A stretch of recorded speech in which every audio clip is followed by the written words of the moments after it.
we didn't really like we did like in media res we introduce each character, but we never said like, oh hey, I am blank and this is my character. So yeah, That's fair. let's go around then. That's true. All right. Sarah, who are you? Hi, I'm Sarah, and I will be playing Geode, the Earth Genasi Druid. Hi, I'm Andrew. I'm playing Leah. She is a harpy blood hunter. Oh, Harpy, interesting. Yes. Hi, I'm Xavier. I will be playing Azarius. Human, but I did the custom lineage because of his backstory to get some extra fun flavor stuff. And so he has the shadow touched feat. I also will be playing Stinky the opossum, who I believe I'm using cat stats for. Since I said harpy, I should clarify, since that's mechanically not a thing. Yeah. She is using the Aarakocra stats from Monsters of the Multiverse. Oh, okay, I got it. Yeah, but yeah, that didn't make sense, and I wanted a human. Awesome possum. Okay, so just passing by, it's actually held in one of the unused campus areas. By the way, hi everyone, we're live. We're gonna get right into it. We're zooming in. Yeah, we're zooming into the point where we just left off last time, right after the battle. Geode is going to the Gourmet Guild. Which has its own little pop-up right on over here. Like right down the street from you. They have miscellaneous pop-ups like throughout. Sometimes they're over by this, by your dormitory. Sometimes they're over in Silver Quill, etc., etc. They kind of move wherever. And just passing by, you smell something just very sweet in the air. And they are passing out sweet rolls to whoever's coming by to take a look at their extracurricular. Oh, I'm definitely gonna take a look. I'll take a sweet roll. Yeah, you get past a sweet roll by...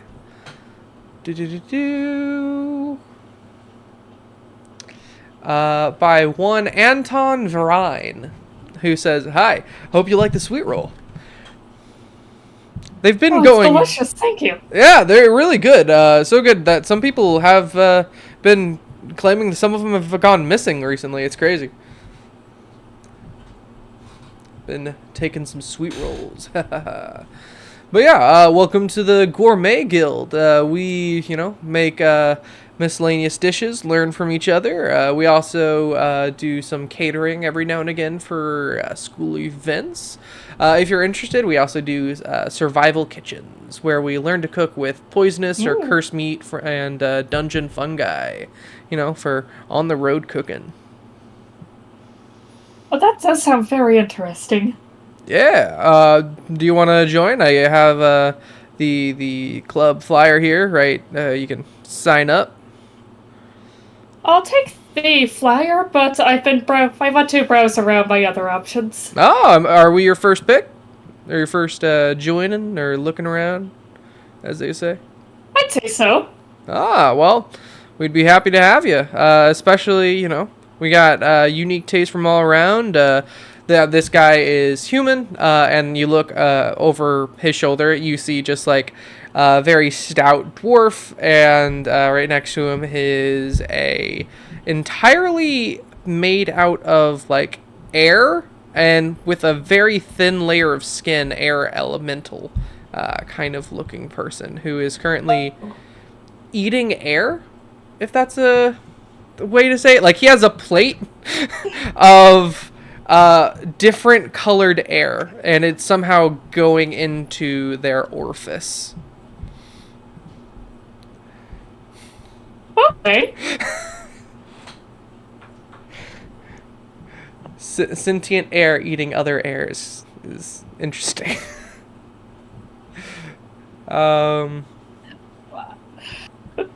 but yeah, feel free to come on by. Pleasure to meet you again. I'm Anton. Feel free to stop on by. I'm Geo. Thank you very much. Yeah.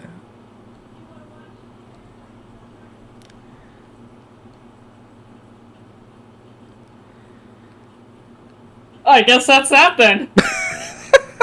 I mean, there's not really much with the Gourmet Guild. They make food. They make the food. They have sweet rolls going missing today. That can be a whole thing. Stole sweet rolls. I guess someone stole their sweet rolls. Yeah. Let me guess. Somebody stole your sweet roll.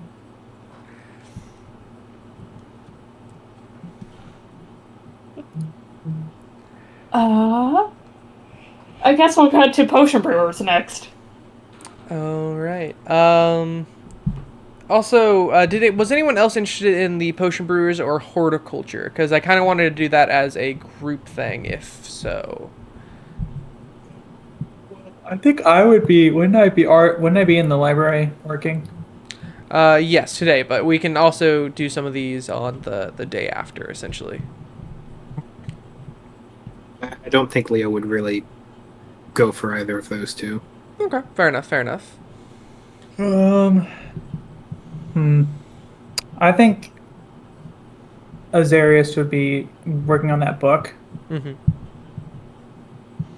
So I don't think he would be particularly interested at the moment.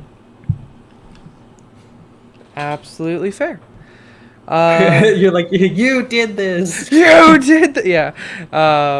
That's fair. I did give you a book on demons and how to prevent them, and you literally gave me like Grey's Anatomy, like, but on demons instead of the human body. Damn. I tried to read it once. It was painful. It is literally like a medical encyclopedia. Yeah. It's like a couple thousand pages. Crazy. So, you head on over. They have a spot like across from the Gourmet Guild, just like a little bit down. It's more of a tenty area, like a little temporary club activity place.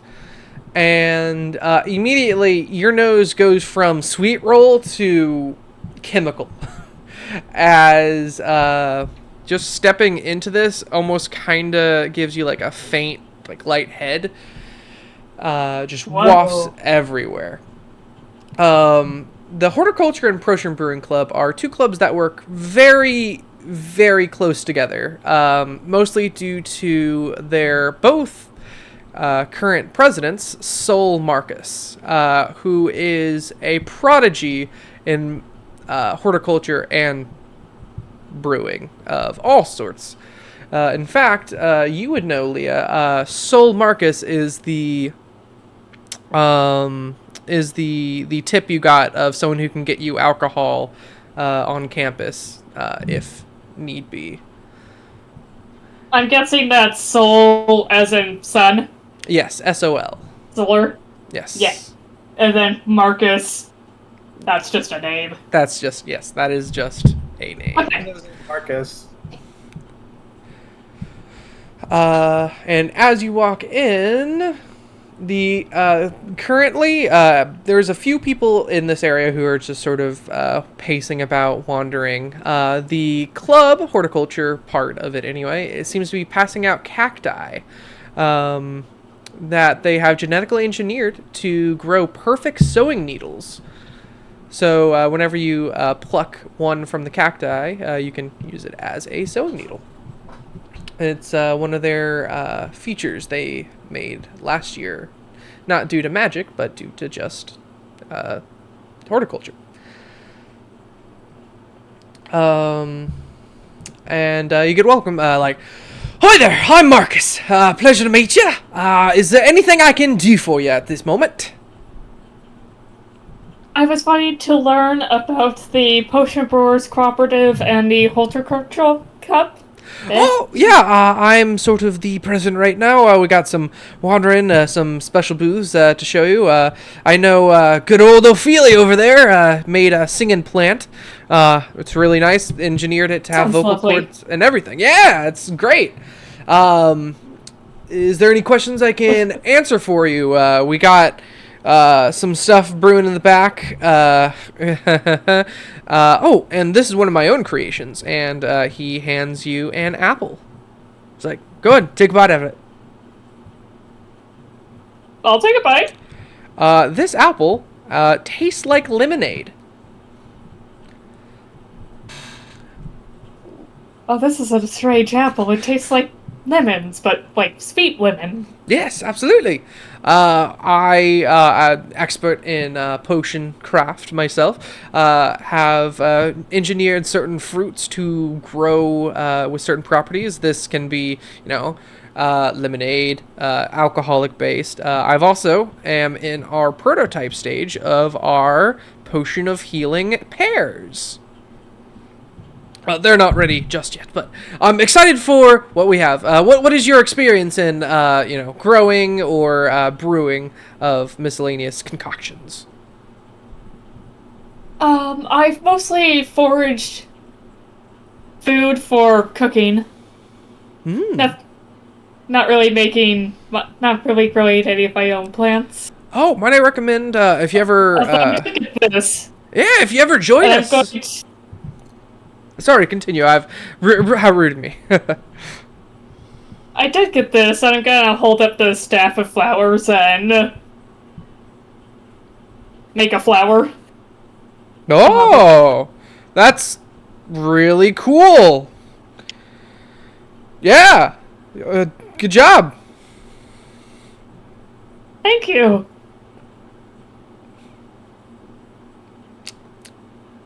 Anyway, if you ever are interested in joining us, we also have back there an alchemical growth crystal. If you ever looking for, planting your own fruits and vegetables, we have a place in the forest where essentially you can use your magic on the crystal, and it will help the things grow up to 12 times faster. Which sounds amazing, like advancement in just growing technology just in general, but it really just kind of breaks even with the amount of effort and time you need to store stuff to make things grow faster. Yeah, that would be the time saved, money cost down, all that.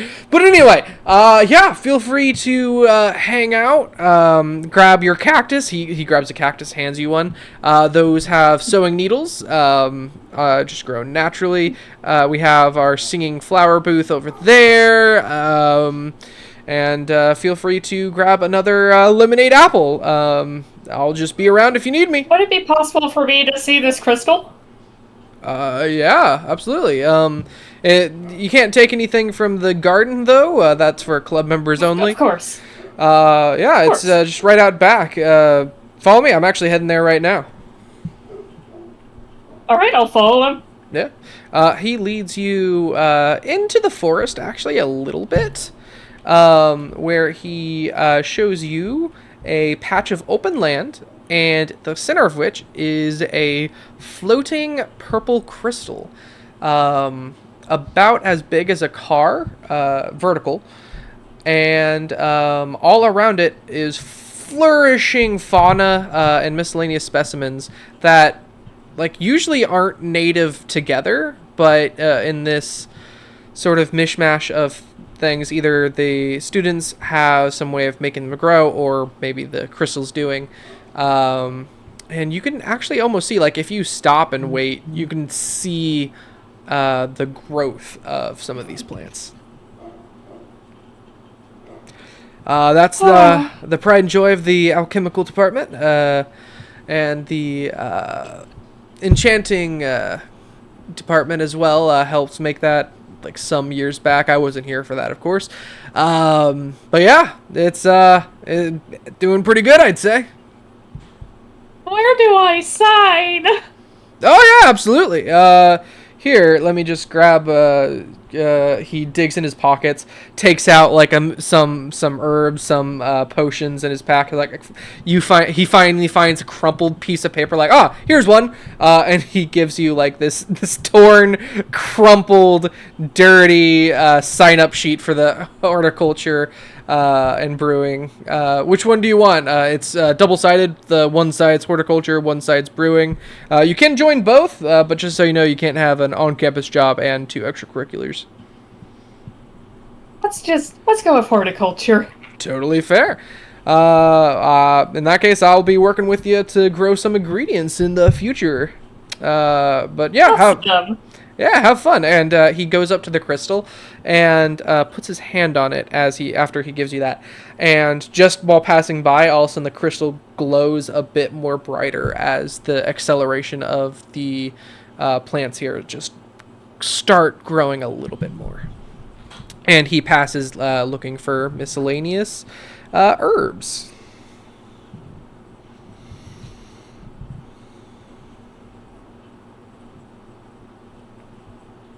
I think I'll linger in the area a bit more than politely say my goodbyes and head about my day. Absolutely. Take a look around, peek at what plants we have. Absolutely. There are all kinds. There's some that were native to your plane, of course, and others that you just have no idea how they work. There's literally one that is growing about a foot off the ground in midair, and you don't know how that's possible, but life finds a way. On your way out, Solo will actually say, before you leave, feel free to take some more of those apples. We got plenty to spare. Share them with friends, all that jazz. Oh, I'll take 3. One for myself and 2 more for my friends in the dorms. Yeah, man, rad. Thank you. You have a wonderful day, Sol. My name's Geode, by the way. Oh yeah, sorry, I never asked. I'm just sort of doing my own thing over in here. a moment. Yeah.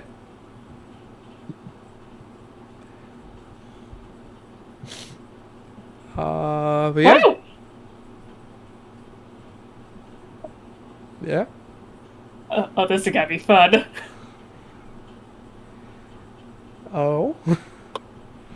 Alrighty. Club acquired. Yeah, club acquired. You are now a I'm member. guessing. What should I put down for the report card? Horticulture club. Feel free to take the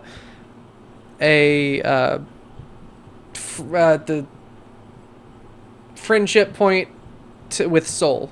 Sorry, I totally blanked for a second. The boon. Soul Marcus +1? Yep.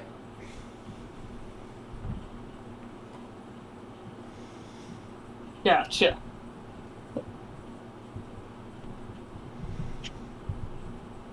Alright, thank you. Okay. I'm also making a quick note here. I will say it's really fun to fidget with these little figures. Yeah. Should I put a relationship down for the Horticulture Club in general, or just Soul? Just put Soul for now. Honestly, Okay. The same thing with the LARP Guild. Feel free to just put Rosie. Gotcha. I feel like that makes more sense. Yeah, they themselves will represent like their clubs, but in addition, they are people. Also people. Yeah. Yes. Valid. So I have a question. Yes. Was there a time, like, in between the that combat class and my library job to for a short rest? Not that I needed it, but I'm just curious. Probably not, because you went straight to the library like right after. Okay, yeah. So I imagine that Azarius is incredibly tired. Yeah. And to be fair, they like started you working like right away. They didn't say come back tomorrow. They're like, oh yeah, you got your form? All right, head on up. Yeah. So actually I showed up to Drasmir's a little drowsier than I probably normally would have been. It probably makes the whole experience a little bit more jarring with like going into the infinite bookshelves. To be fair. So I imagine that I end up walking. I would end up walking back to the dorms around the time that Geode would be. Yeah. And you see Azarius come out of the biblioplex, just like nodding off. And then he sees Geode and goes, "Oh, hey, Geode." Hey, serious. Check it out. I hand you an apple. Oh, I got apple. Hey, thanks. Oh my gosh, this is delicious. I've never had an apple like this before. Tastes just like lemonade. That's awesome. Where'd you get this? I joined a horticulture club today. They were giving these out along with cactuses. That's fun. That's very fitting. Yeah, you actually see in wherever Geode you have it on your person, just like a cactus with like perfect needle like needle and thread needles. Also, I'm sorry about earlier with that combat encounter. I hope I made up for it by getting you up, but we can be smarter next time. We can. And that we will. Yeah. Honestly, I think if you pulled out that elk thing in the beginning of combat, that might be really good. Yeah, we'll have to do that next time. The elk helped out a lot.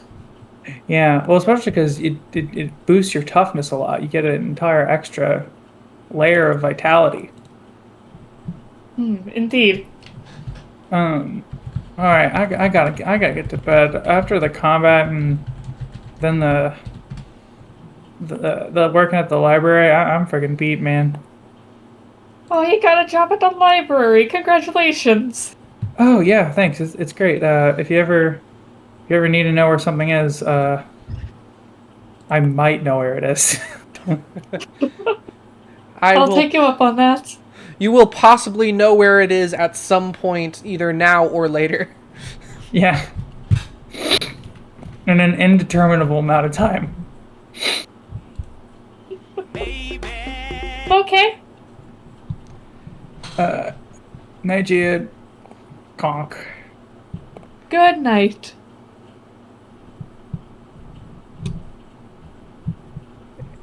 And they all slept good. Yes. Leah also wandered in around that time. Like super late. Yeah, I was asleep well before Leia showed up. That's There's an fair. apple on the counter. If there's an apple in front of your door for you. She will pick it up and try it and be confused, but also enjoy it. Look, first bite is absolutely going to confuse. Yeah. It's like it's a little bit tart lemonade maybe, but like it's still good. Still really good. The kind that I as a person would quite like. Yeah. Like That sounds all really the good. sour. Yeah, that's actually really good. All right. Those sound great. So, you wake up to the sound of static and TV shuffling, alerting you that it is 7 o'clock. None of you have a class scheduled today, and that Jacob does say what Jacob stands for now, which is the Joint Audio Visual Communication and Observation Beacon. That's pretty good. That's a good one. I like that. Thank you. Mm-hmm. And if you need anything, he can be here, or it can, be disappeared. At will, you can just say, "Hey, Jacob," and then in the dorm, cool. a TV will appear. Okay. Do I have work today? Is the question. I would say you do, but later in the day. Okay. I will eat a box of flavor. I will eat not a box. I will eat one more flavor biscuit. The entire box. No, I have to cherish it. I have to cherish it and savor it. Is this gonna do his morning Does routine? horticulture club meet? Horticulture Club does meet in the morning. However, the first week there's no official meet time because they're letting That makes students sense. get Okay. acclimated. So this I'm gonna be boring. Azarius is going to begin.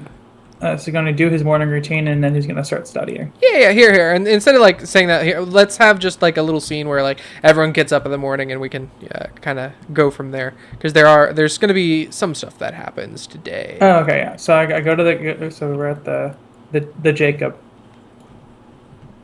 Let's go to the Jacob. Go to the Jacob. Hello, I'm Jacob. Is there anything I can help you with today? He does the morning announcements and everything. Miss Leah Pembroke, I can see you are still in your room. Oh no, she would have come out. Sorry, I just didn't grab my token. Oh, all good. Is there anything I can help you with today?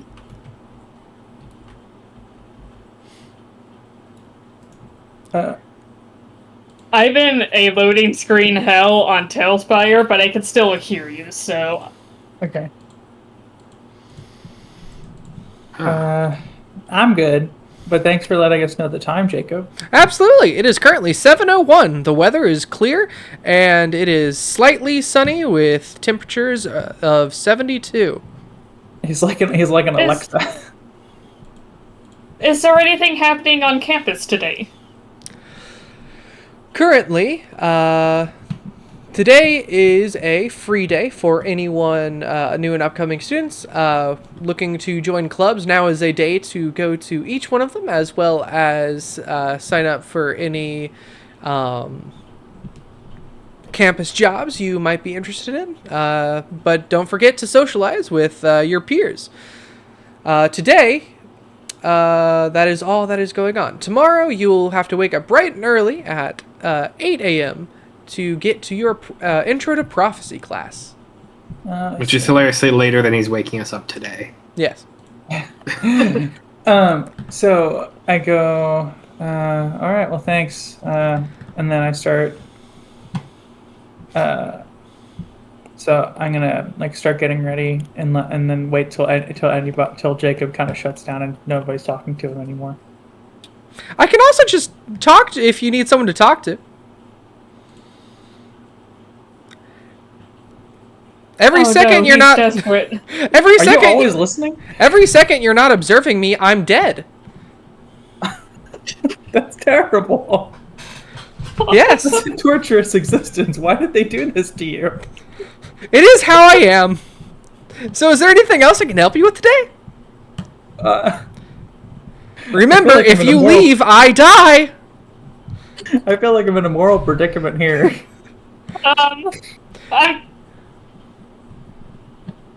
Is tomorrow's Jacob the same me? Or is it a new existence with my memories? I can never tell. If it makes you feel any better, Jacob, that's true for us. That's true for us, too. Well, shit, actually, we have souls. I think, like, cannot, like... We that's do? like... But sorry. Isn't that, like, an observable in this universe? Damn. I'm going to set the plushie I got so that his little beady eyes are facing towards Jacob, and I'm just gonna go about my day. I turn to Leah and I say, well, I mean, clerics and stuff, and, like, you know, demons exist, gods exist. So, like, we have souls, I think. Right?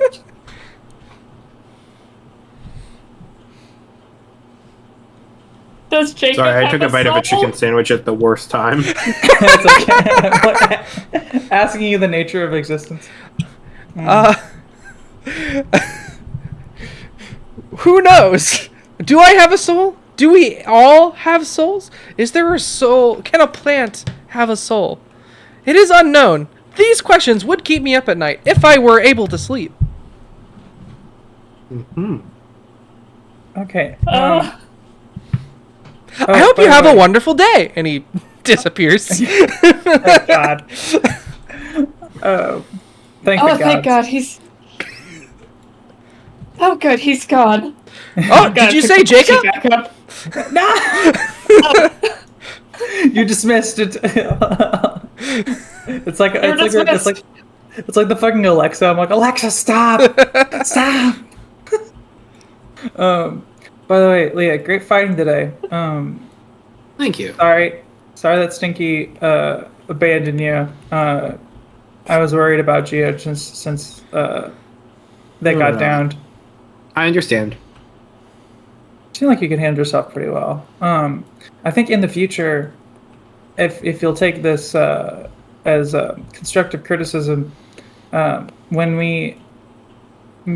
So can you choose what element you make your weapons, like before a fight? When you do that weird thing you did? I mean, the sword had its dial. Yeah. Oh, you mean the electricity. Got it. Sorry. Do you choose that? No. Or is it always lightning? It's always like that. Oh, okay. Then, okay, never mind then. I thought like you could choose it or something. He's probably biting his chicken sandwich. No. Yeah. It's just always lightning. It's always. Well, then hopefully we don't run into anything else like that flush column, because I got a little worried there for a second. It's okay. We handled it. We all handled it pretty good. Okay. But sorry if I've been a little aggravated. I think I overheard some of those other nobles the other day. Got pretty miffed. They mean well. If you say so, I'll take your word from that. Freaking the zoom in on Azarius, press X to doubt. I mean, I got to watch people like that, you know, in their what's it called? In their palanquins, you know, trudging to the city while, you know, I'm just, you know, sitting there starving. So it's difficult to have sympathy for people like that. But I mean, you seem all right. Oh, I'm glad. Thank you. Just like, damn, the Azarius lore all of a sudden comes out. I just, you know, you work really hard, and you see people who don't, and those people laugh at you. Something about that just ticks me off. That's very fair. But you do got genuine talent, and I think it's really amazing. You're going to be a really great asset to our team. Thank you. I appreciate that. Anyways, sorry if I'm being weird. I gotta go.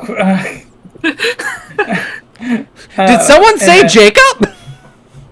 What? Yeah, he just bolts. So now I'm out of here. Let's see here. I'm trying to think of what. So I think I'm gonna, guys. If you need me, I'm gonna go in my room. I'm gonna study. But freaking that Stein guy. I don't know what his deal is, but he like gave me some extra homework. And it's really tough. I'm hoping that means he likes me. I don't know. And then you see me carrying this like brick of a book. This is like the size of a cinder block that you must read and write a thesis on within a week. Yeah.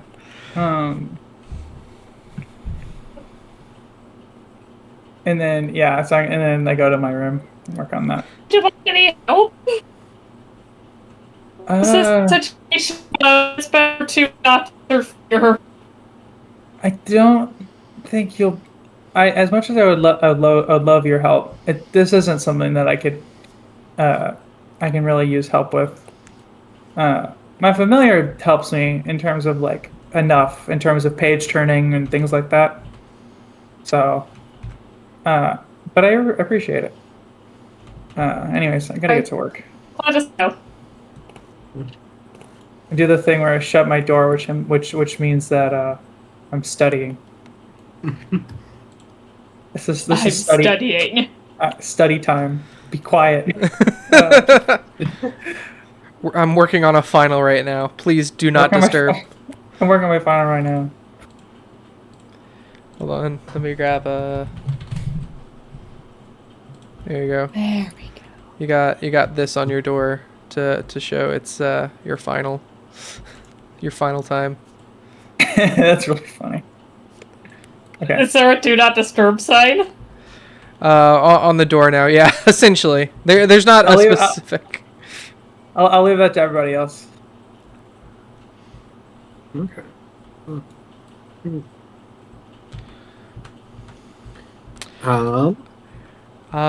Yeah. I will say also today, besides extracurriculars, Geode, you have a spirit to summon as part of your homework. And Leah, you also have homework. I know my homework. I'm figuring out how. Okay. Yes, I need to try practicing with summoning the Prince Rupert's drop. Yes.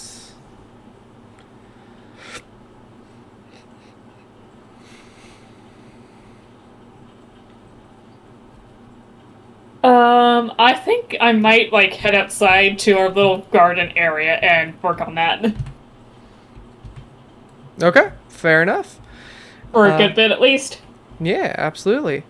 So what specifically are you going to do to try summoning your Rupert's Drop Glass Elemental?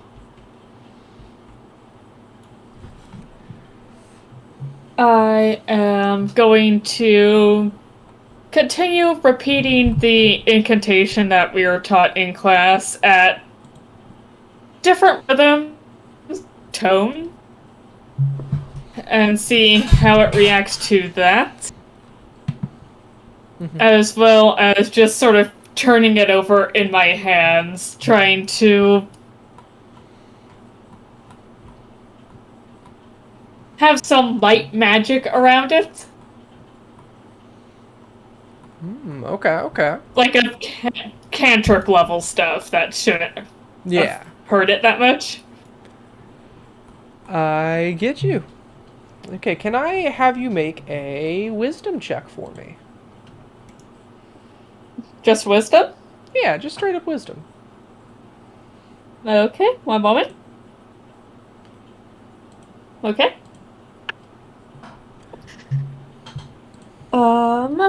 That is a 14.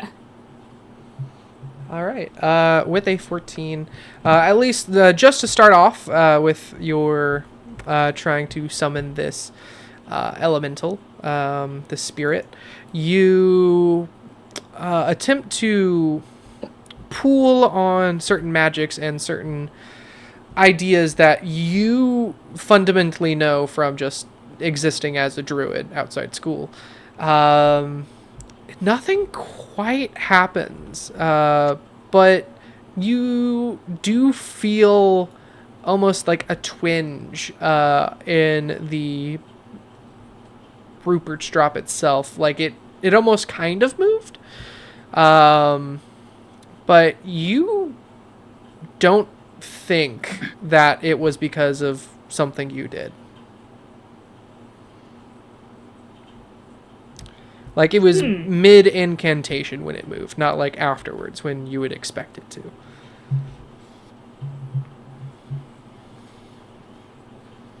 That's odd. Can I look into that any further? Yeah. Feel free to make your choice between... Another wisdom roll? Investigation or perception. Gotta be perception.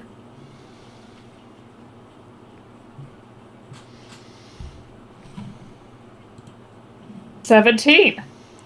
17, all right. You, with a 17, and you said it was perception, correct? Yes.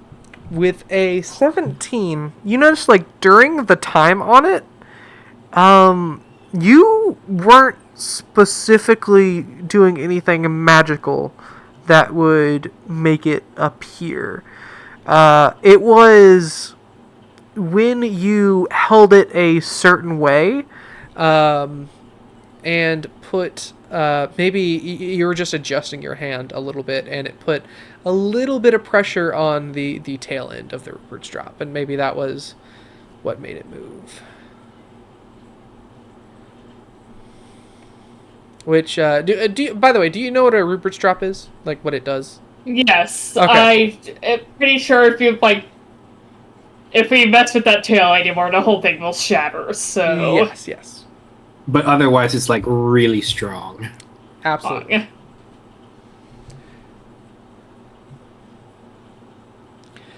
Okay. Leah, what are... Yes, absolutely.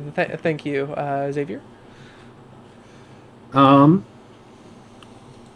Was there any was there any damage to her armor or stuff from the trial combat?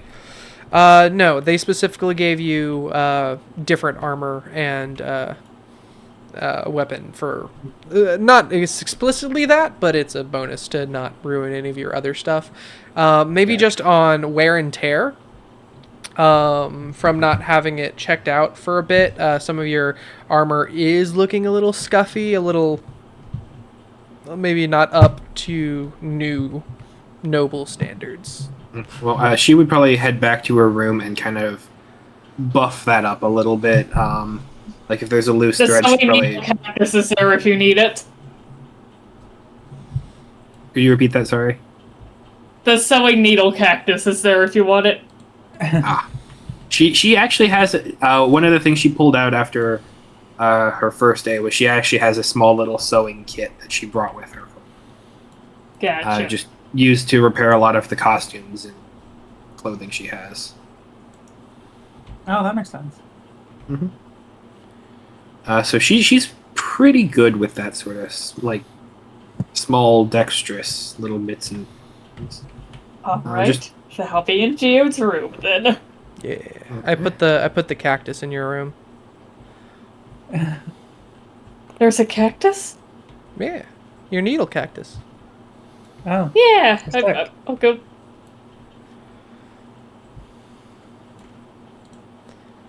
And then once that's all good... My cactus.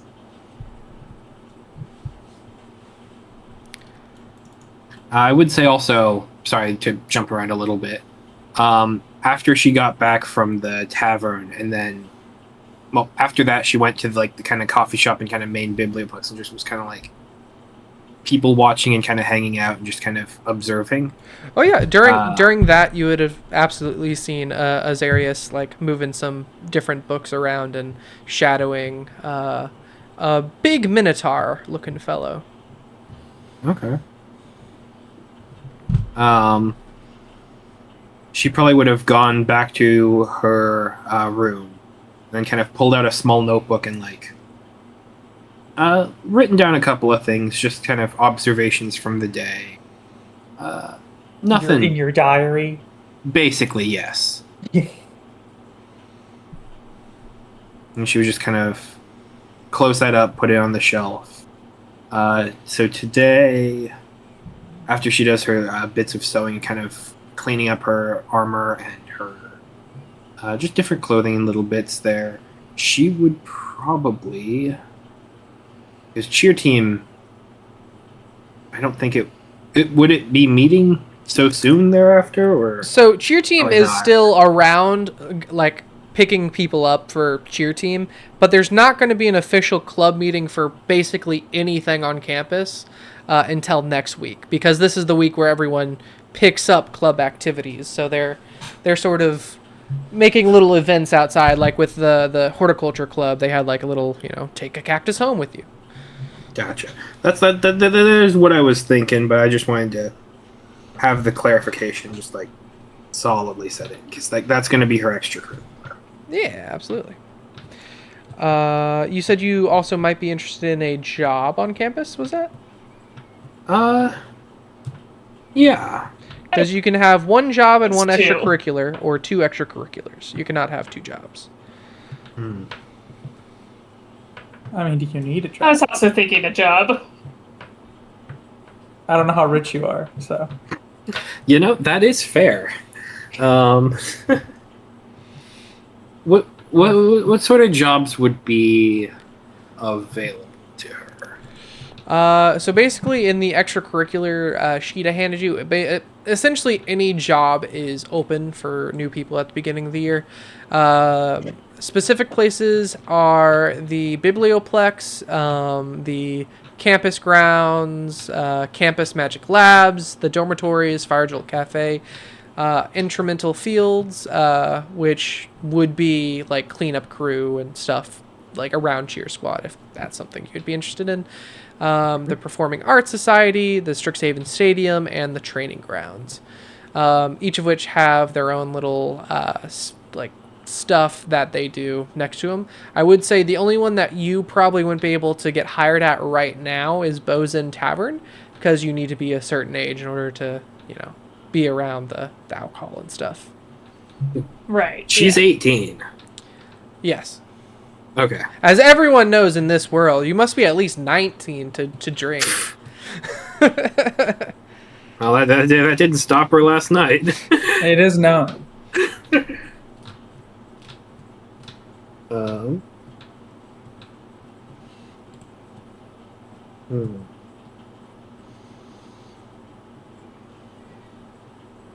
You said it's in the extracurriculars document here? Yes, scroll to the right a little Oh, there bit. it is. Yeah. There it is. In the extracurriculars, I just sort of made a gray line, and then on the right is the jobs. Gotcha. Wait, his name is Drasimir? Yeah, Drasmir. Okay, you've been shortening it.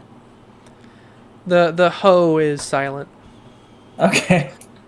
That was a really bad joke there. That's only I his heard mom it. calls him Drasomir. Yeah, I heard it as soon as I said it as well.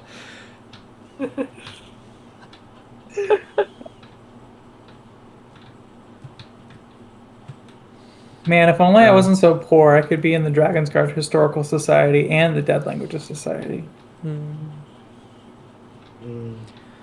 Well, as is the way. Yeah, I mean, there's always next year. Because next year, Excellent. you're all going to start earning money from going on miscellaneous quests that the school divvies out. Yeah, that makes sense why there's always jobs available, because you don't need them after the first year. Yeah. You have seen my machinations.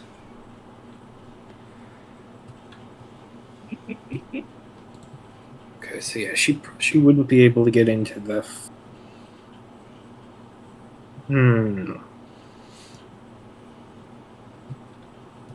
So it's the boson that she wouldn't have been able to get into because Yes. of stuff. It's just stealth and be sneaky. Yeah. Look, she went there yesterday, met up with some folks, definitely had some alcohol. But we don't talk about it. Yeah. And they didn't care because she kept everything under wraps. Did some underage drinking. Yeah, you know. Yeah. Look. No one minded. That you know of. I will say it does make sense that in a world with like magically clean drinking water that they probably would develop rules for alcohol. Faster? Yeah. Oh yeah. Completely. Man, imagine like magic like fantasy prohibition era. Yeah, damn. You know, honestly, pretty Like cool. fantasy bootleggers. Honestly, that would be pretty sick. I mean, based on your knowledge of Soul, that is already kind of happening within this school. That's Cast sick. wrist pocket, but instead of a weapon, you just, pull out like A wand. a bottle of moonshine. Yeah. In my Mordenkainen's mansion or whatever, is where I make my bathtub gin. Oh,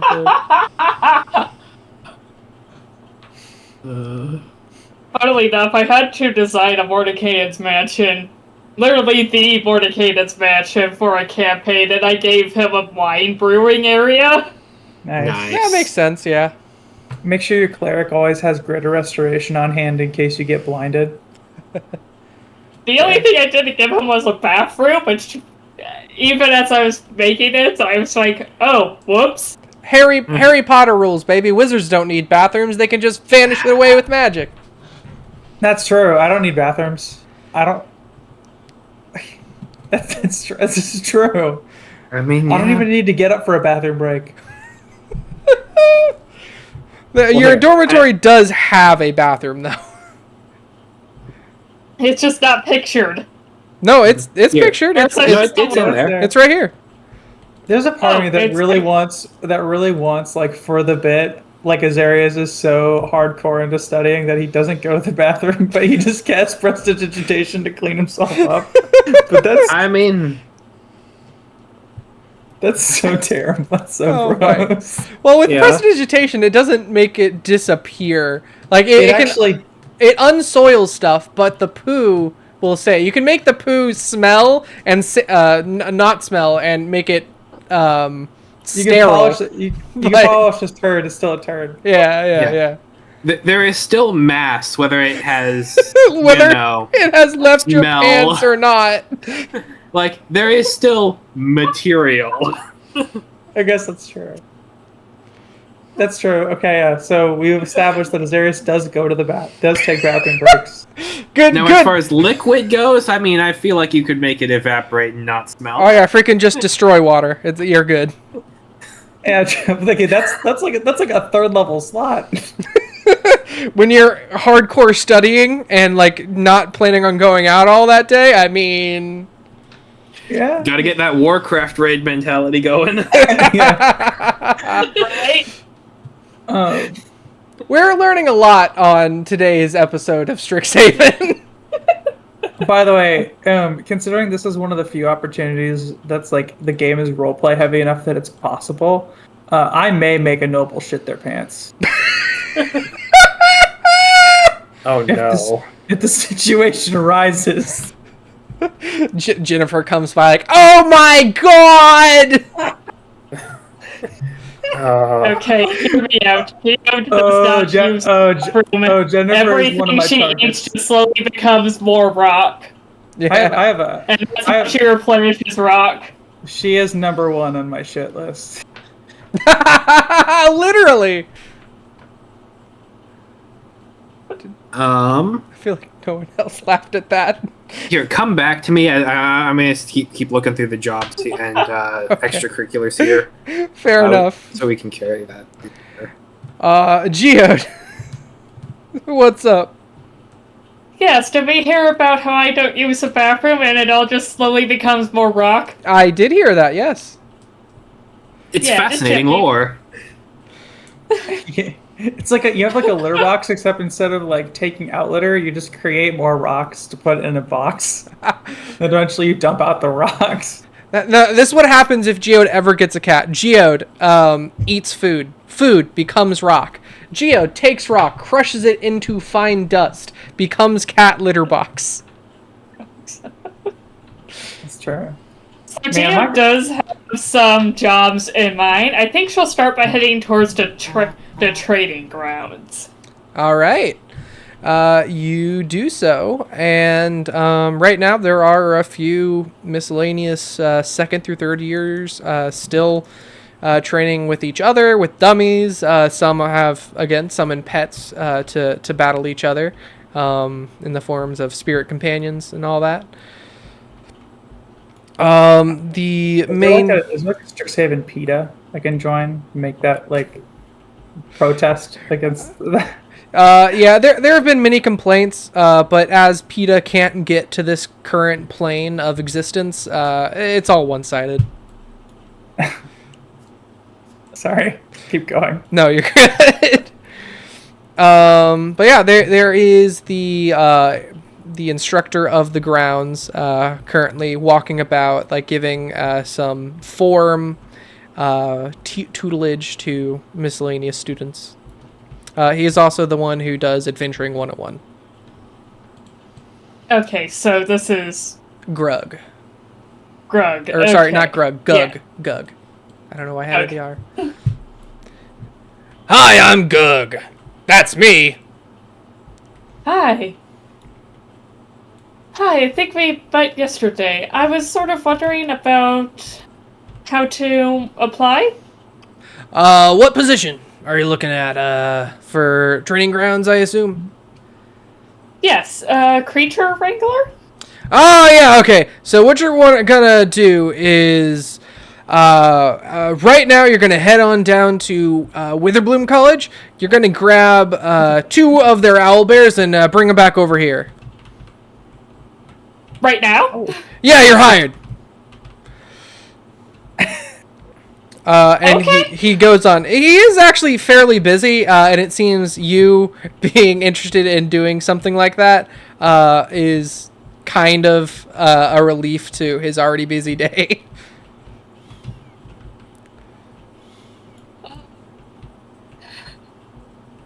I'm, okay. I'm just gonna set off in the direction I think Witherbloom is in. Which direction do you go in? I'm at the dorms right now. Okay. I'm positioned at the dorms right now. Could you move me towards the training grounds, and then I'll head off in the direction I think Witherbloom is in. Okay. Let's do it. Here you are. There. You're at the training grounds. Which direction Alright, do you it'll take me go? a moment.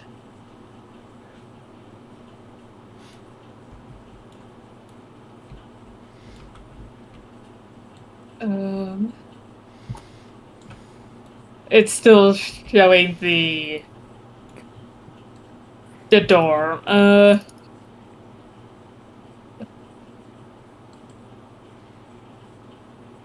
Oh, okay, it's loading.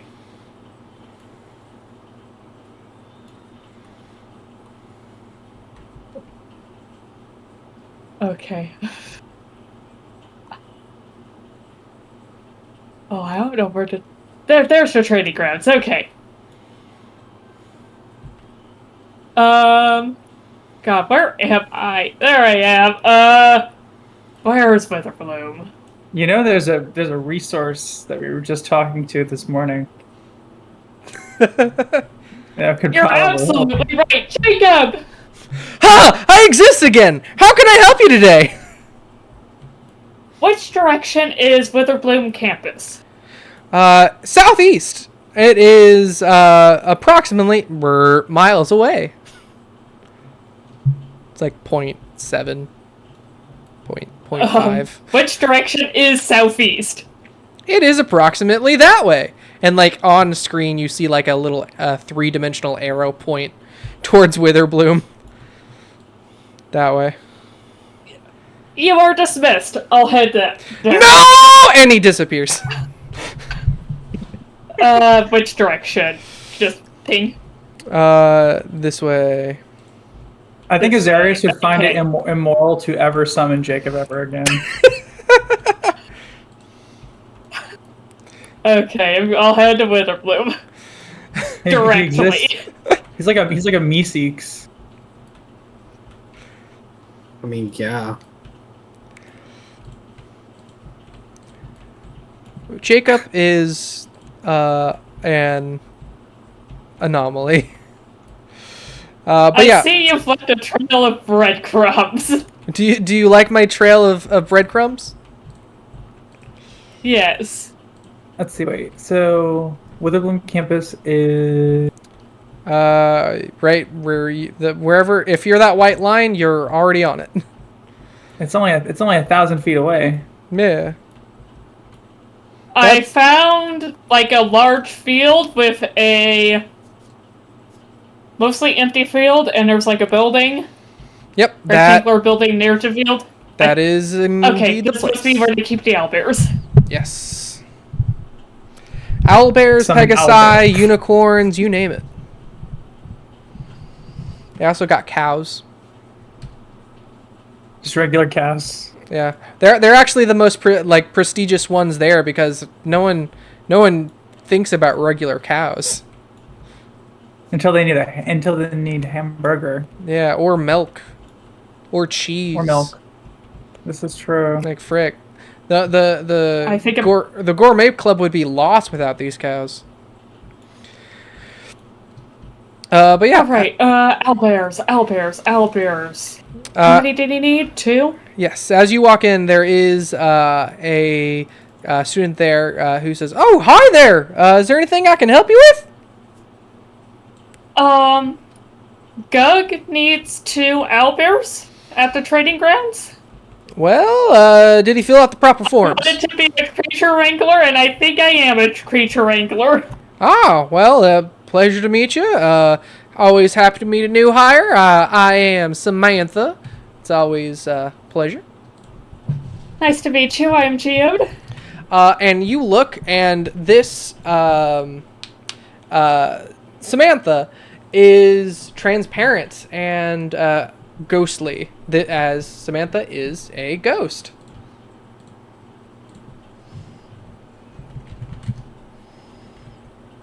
Okay. I don't know if Geode has any concept of what that is. Alright. I think Geode just assumes this is a somewhat of a different species she hasn't met yet. Totally Or fair. that she doesn't know. Totally fair. Well, if you need the owlbears and fill out the proper forms, I think I can spare Miss Lydia and Miss Grizzly. I think those 2 would be available. Okay, that sounds great. Where's these forms? Gug should have filled them out and handed them to you already, has he? He did not. Alright, so you're going to need to go back to Gug, ask him for the taming forms, and then bring them back over to me. Okay.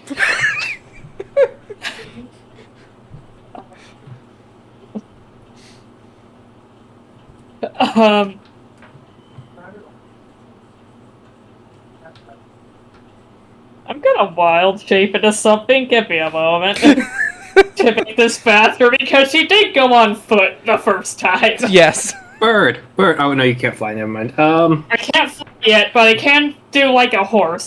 Give me a moment. Yeah, you can also be Duck. I think that's currently one of your morphs. But ducks are not notoriously fast, Correct. and she can't fly as duck.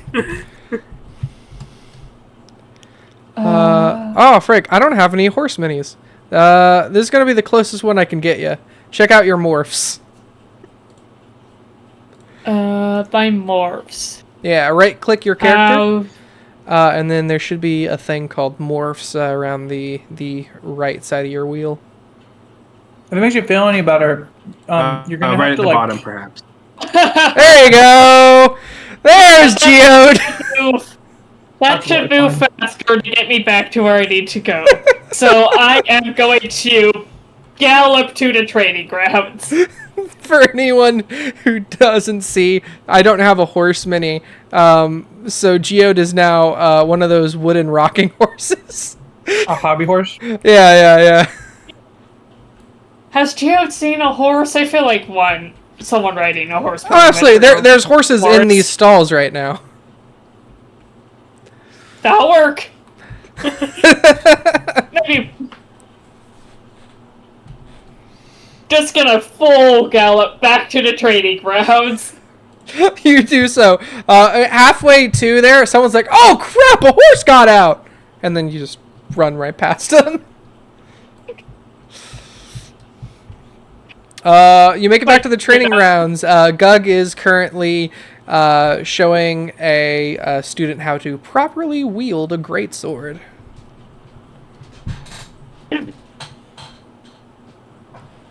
Nay. Oh man, I thought I told Geo to get an owl and a bear. Dang. Morph's back. Oh, Geo, it's you! Hey there! I only make this voice when I know someone's listening to me. So did you get the 2 owls and a bear? 2 owls and a bear? Yeah.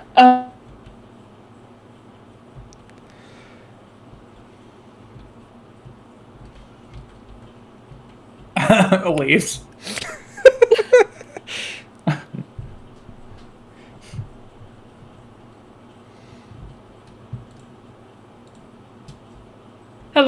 Hello. I hear you. I thought you said owlbears. I did. Owls and bear. Well, in any case, Samantha said she needed a form. Oh yeah, here's the form. Totally forgot to tell you. He pulls out a stone tablet, sits down for like a solid 5 minutes as he carves words into the stone tablet with like a little chisel, and hands you a hefty 15-pound rock.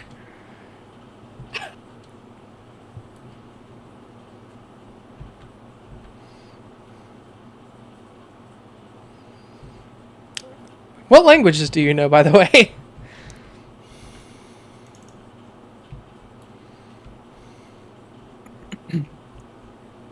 Hello? Hello. Uh-oh, did we lose Sarah? Maybe. Uh-oh. Andrew, are you still here? I am here. I can hear Sarah in the other room, but she is not on the mic. Uh-oh. Oh, There you are. Hey! alright. I'm going to put the tablet in my bag. I am going to set my bag on the ground. I'm going to wild shape back into a horse, pick up my bag with the horse's mouth, and gallop right back to the stables.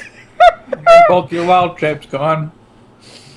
I can get them back with a short rest. Oh, last thing. Oh, hey there! Welcome back! That was fast.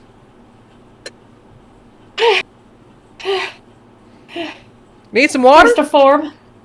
Oh, thank you. Oh, man, good. He always fills out the 92, not the 91. I need the 91.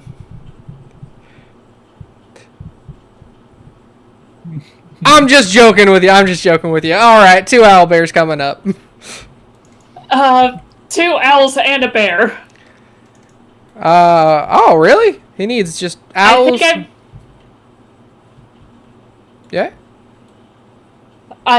The second time around, he said 2 owls and a bear. Huh. I'm pretty sure he means owlbears. Here, let me get you 2 owlbears. Plus, Okay. we only have 1 owl available right now anyway, so, you know, one of our students is working on their beast speech, as you know. You know how that goes. I do actually exactly know how that goes. Yeah. Owls, they're not quite as wise as rumors say or nothing, but they're pretty good at conversations. Anyway, Geo, this is going to be a little bit much for you. She undoes one of the pins where an owlbear is currently in. She nuzzles the nose a little bit, leads it out towards you. And then there's no other owlbears currently in the stable. But all of a sudden, have you ever seen The Matrix? No. All right. Well, almost like the room itself is just moving on its own forward. There are multiple stalls rushing past you over and over again with miscellaneous animals in them until all of a sudden it just stops out of nowhere. And then she goes to another stall, lets loose another owlbear, and gives you both of them. All right.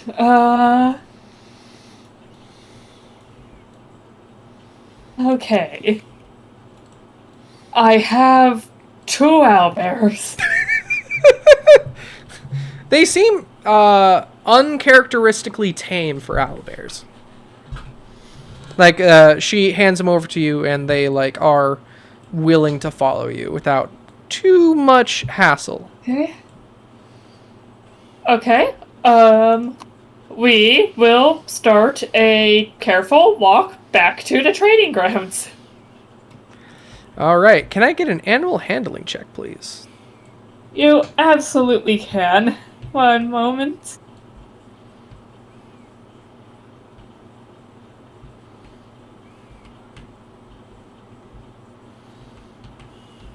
Oh boy.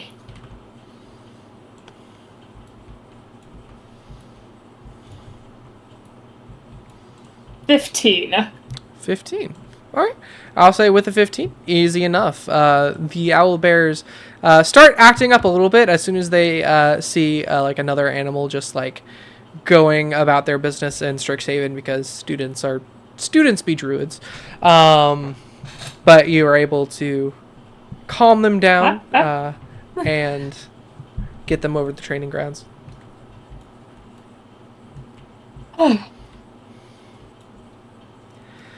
Are you okay there? You seem a little out of breath.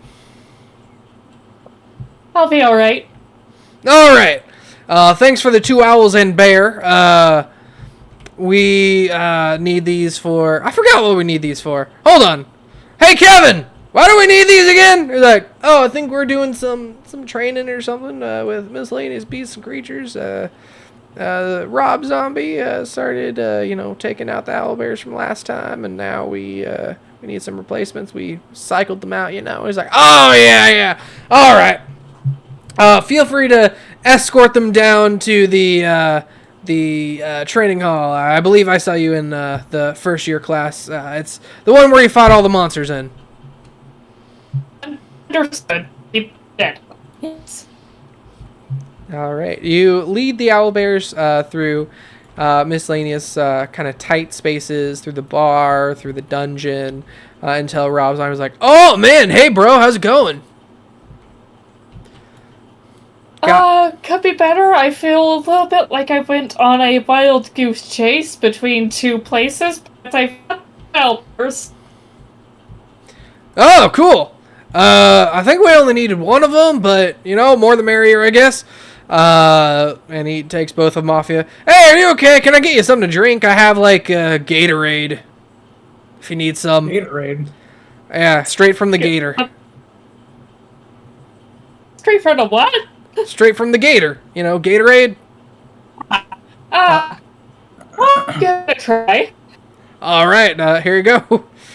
He hands you an opaque, a little less opaque, a little bit of a red tinted liquid of some kind. Tastes like red. Yes. Yeah, that's that is Gug. Yeah, man, that's how it be, It's my favorite drink here, personally. But good. Yeah, it gets you your lights. It lets you. It has lights, You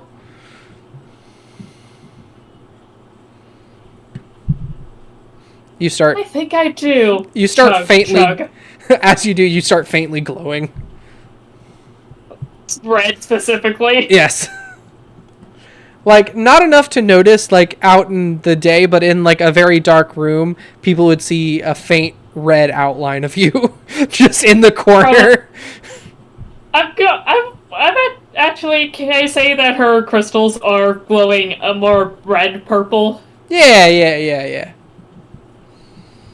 Yeah. Alright, is there anything else you think you might need? I've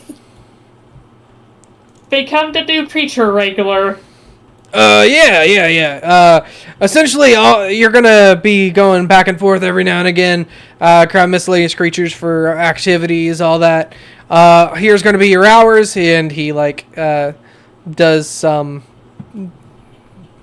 paperwork and hands you a sheet of paper, not stone tablet. No schedule conflicts, I assume. Yeah, you're good. Yeah. And it's just going to be every now and again you're going to help out. Mostly around the stalls. You're going to, wrangle the creatures. I do believe that's what the job said it would be. I don't know why I said it like that. But yeah. Anyway. Have a good one. Hope you met Samantha. You're going to be working with her. She seems wonderful. Yeah, you're going to be working with her for a while. All right, I look forward to it. All right. We can bounce over back to Leah. All right. Figure out your job situation. I think so. I think she's going to go. And I think she's going to first. She's going to check out the Skyfarers Club. Oh, okay. I'll admit, I was not expecting that. Okay. Boop-a-doo.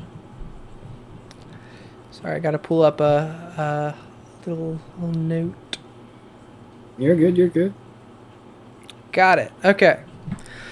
The Skyfarers Club is actually more closely rated to Prismari, so I mean, I guess knowing that, it would probably be a bonus.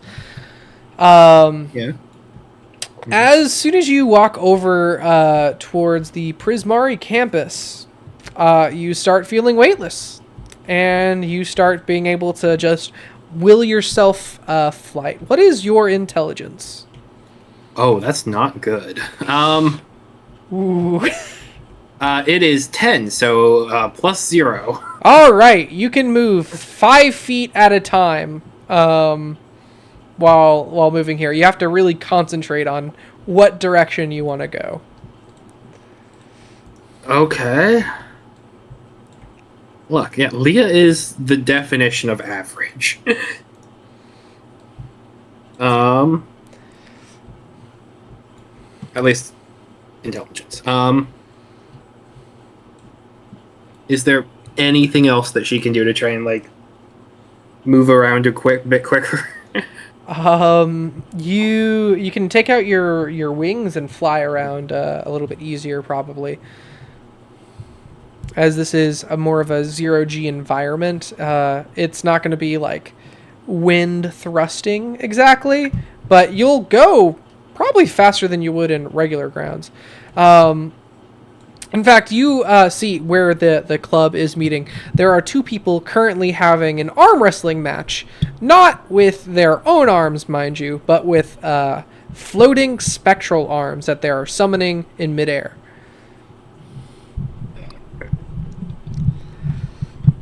So what do you do? So I'm just kind of like floating around, or making my way over towards them. Are they still in the 0G, or like not? They are like midair in 0G. Like they are a few feet away from the Prismari campus itself. Okay, well I'm gonna do my one of my. I'm not gonna do the flashy thing to come over here and get involved, but I'll do the other kind of flashy thing. Mm. I'm going to cast the spell Gust of Wind and use it to propel myself forward. All right. Getting closer to it's like, your magic's no match for mine, and they like fly around each other. Well, mine, I will absolutely defeat you with grace and glory, and like they're twisting around. Their arms are, as you can see on the Tailspire map, are fighting each other. It seems to be sort of a battle of both magic and just general control of their own flight path as they twist around each other.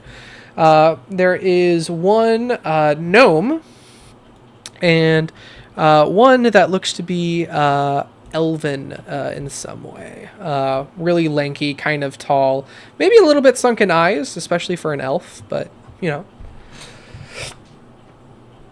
Sometimes we get EP. Sometimes you get EP, and that's Sometimes tricks. we EP. Yeah, Wait, sometimes. are you an elf? Sometimes we EP.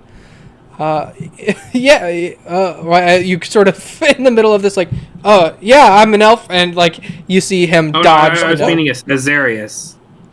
No, I was just saying that. Oh. Like, I don't know. I was vibing. Sorry, I thought you were You're talking good. to the characters. My bad.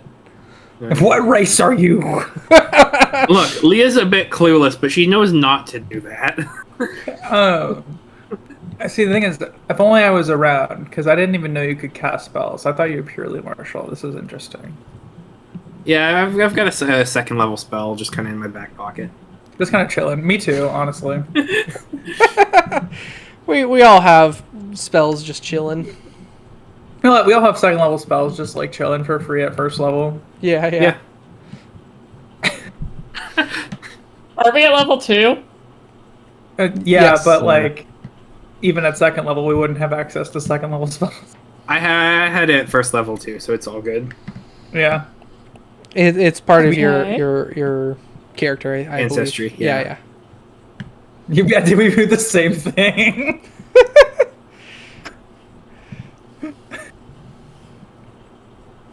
I did custom lineage to get 18 intelligence. Ah, yeah. No, I took an ancestry, changed the name, and just like made like that's literally about it. I took, yeah. Yeah. Okay. Anyways, What'd back you to do, thing, Sarah? sorry. I'm a genasi. Oh, That's perhaps slightly reflavored. Oh, cool. Currently, these two are flying without those things. However, you do see on, you wouldn't know her name yet, but Gan, the gnome, has what looks like Aang's glider on her back, while Nice. Pluto Wind, the elf, does have a pair of fairy wings that doesn't look natural. They look spiritual in a way. Summon. Yes. Okay. But yeah, they are having an arm wrestling competition in the air with magic. And you come up and Pluto is like, "Oh, hey, can I help you with something? Yeah, you here for the club? It's kind of we're just sort of having a discussion about what's better for the future of air travel, whether it be magic or technology." I was curious. Yes. What sort of ventures do you guys kind of get up to?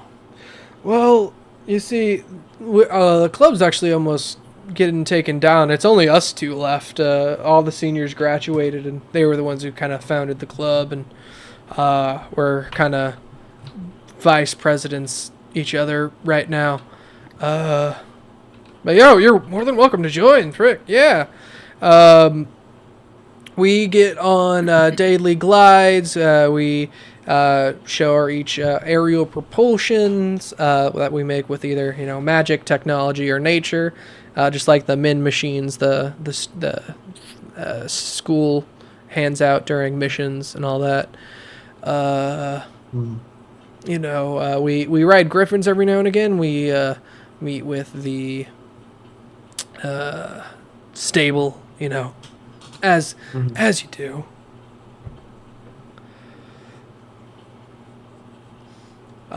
You seem like you're struggling a little bit there to stay steady. You okay? Oh yeah, no, I'm good. I'm just in thought. Yeah, new experience and all that. I get it. Mm-hmm. We don't really have this sort of Oh wow. field stuff back home, so just getting used to it. Oh yeah, man, absolutely. And Gan's like, oh yeah, man, totally. If you ever need like anything, feel free to ask us. We're aerial experts. That would be awesome. Thank you so much. Yeah. Here, all you got to do, at least in this field, is just stop thinking I want to, use my body to go that way, and just think that direction, and you'll go it. It's great. Leah genuinely looks confused because she plans out all of her movements as like a trained dancer. Like that.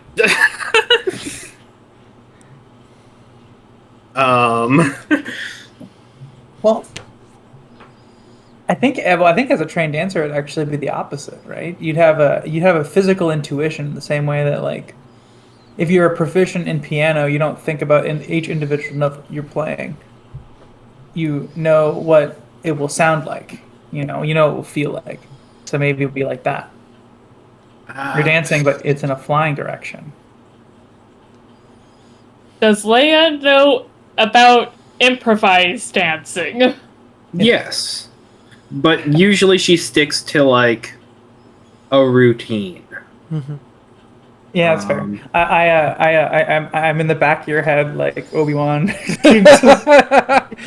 You see a ghostly apparition of Azarius behind you, giving you advice. But wait, this Azarius is older and is missing a leg. What? What the heck? Okay, bit over. Back to game. What bit? This was all real as far as I'm concerned.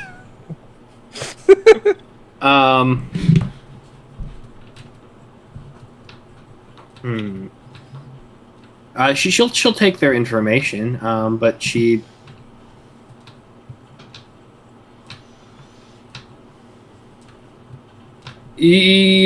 like they can't see it, but like as she kind of heads out, she kind of seems a little disappointed.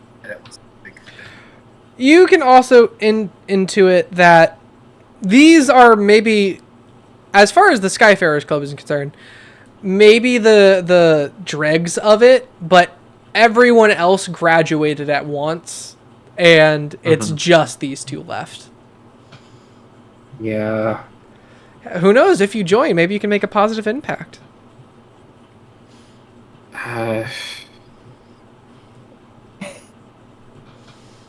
She's gonna thank them for their time, be incredibly polite, and then just kind of begin heading on her own way.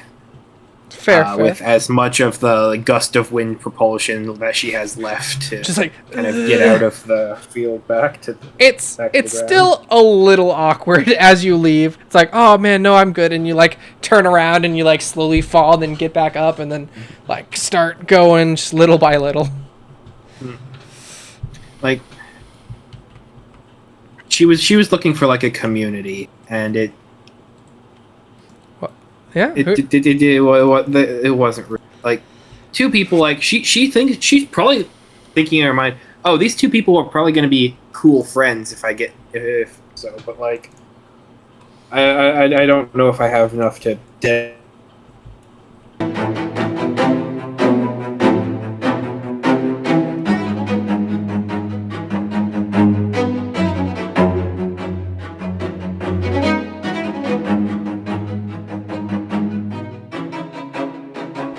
Oh no! Andrew bumped the dock connector. That's why their internet's out.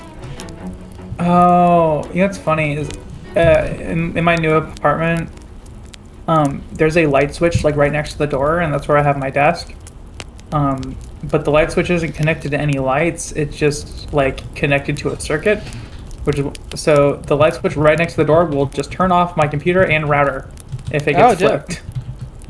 Yeah. But yeah, I don't know what's expected of me for this studying thing. Oh yeah, absolutely. I was gonna get to it like literally right now after. Okay, I'll wait till they get back. Yeah. That's fair. Essentially, after this, I was gonna be like, oh yeah, this is what you find, and so on and so forth. Okay, you can cut this part out. It doesn't matter. But we'll do another hum clap. I'm thinking of printing of proxying that Marvo deck. Oh, nice. That'd be fun. There's some new cards that I didn't know about that I think would be really cool to play, like Mind's Desire. Oh, okay. Also, are we still on for Wednesday? Yeah, Wednesday should be good. Heck yeah. I was gonna bring Spider-Man. Spider-Man packs, and then we could do a little draft or a sealed. Ooh, that'd be fun. Do you know what Mind's Desire does? They got like banned in some formats. So shuffle your library, then exile the top card of your library. Until the end of turn, you may play that card without paying its mana cost. Storm.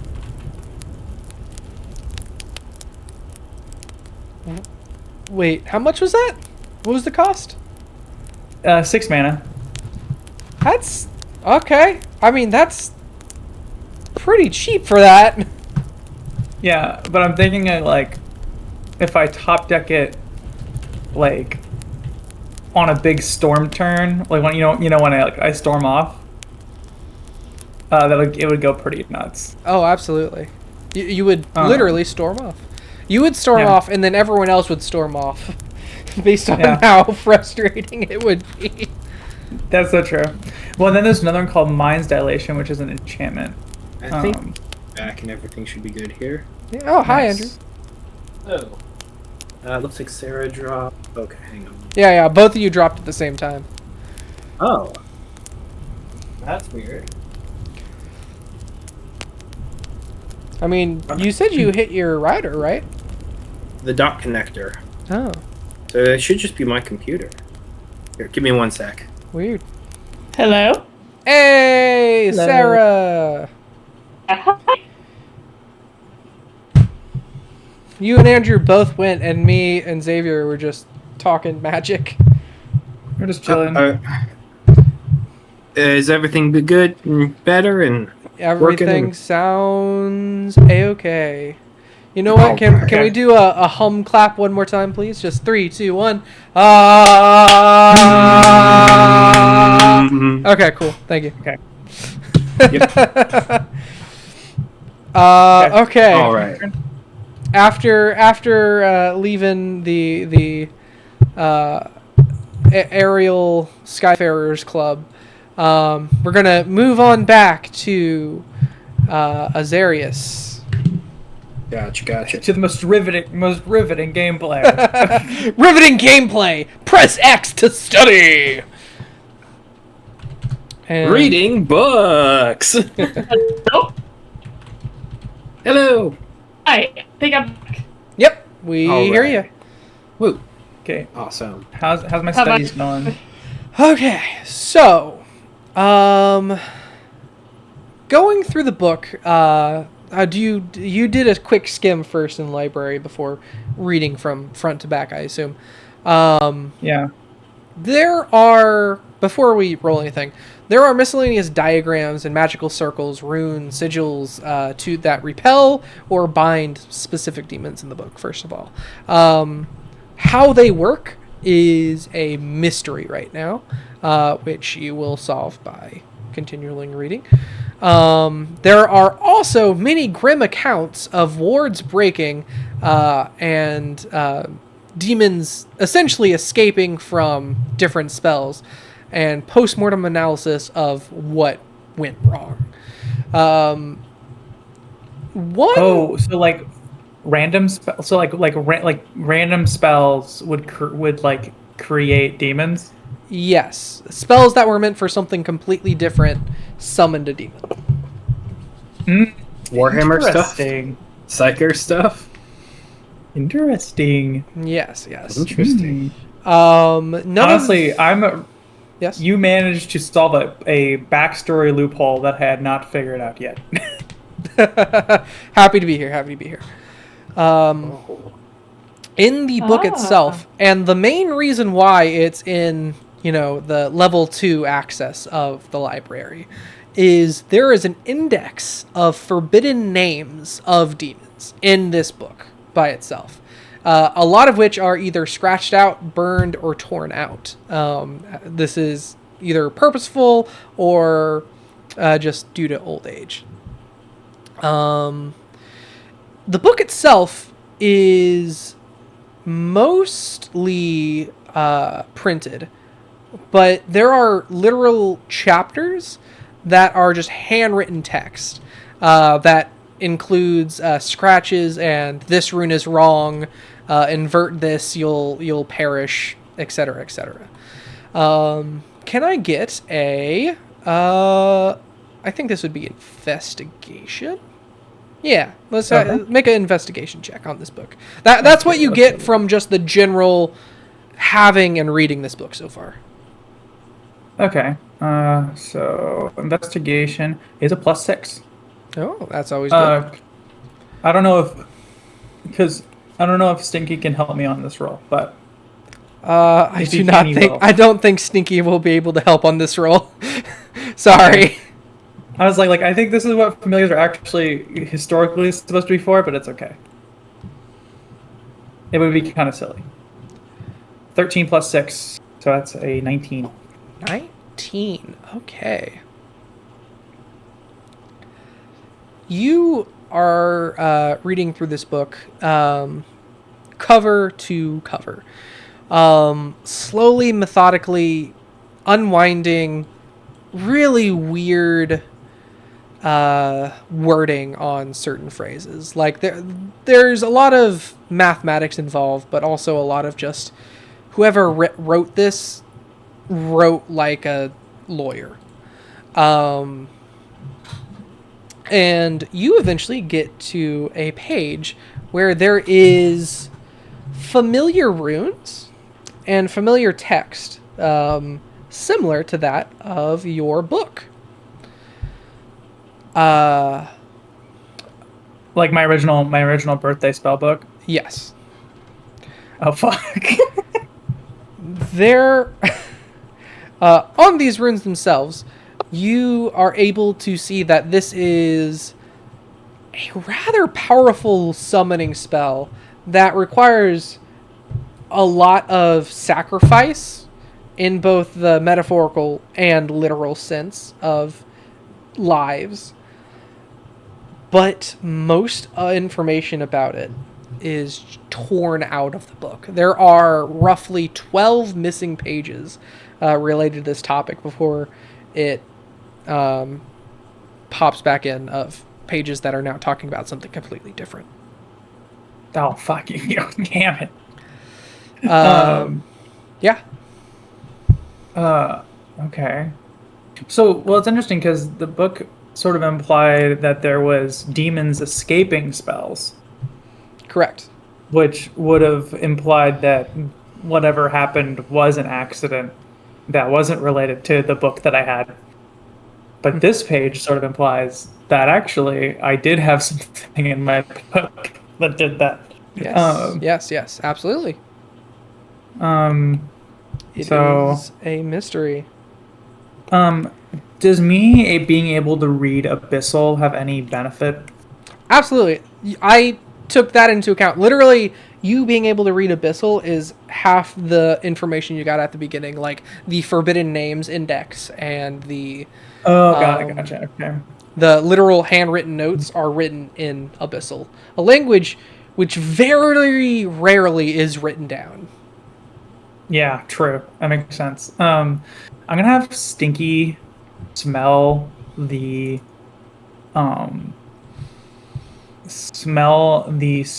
where those pages are ripped out.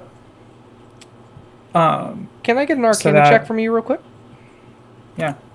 Okay.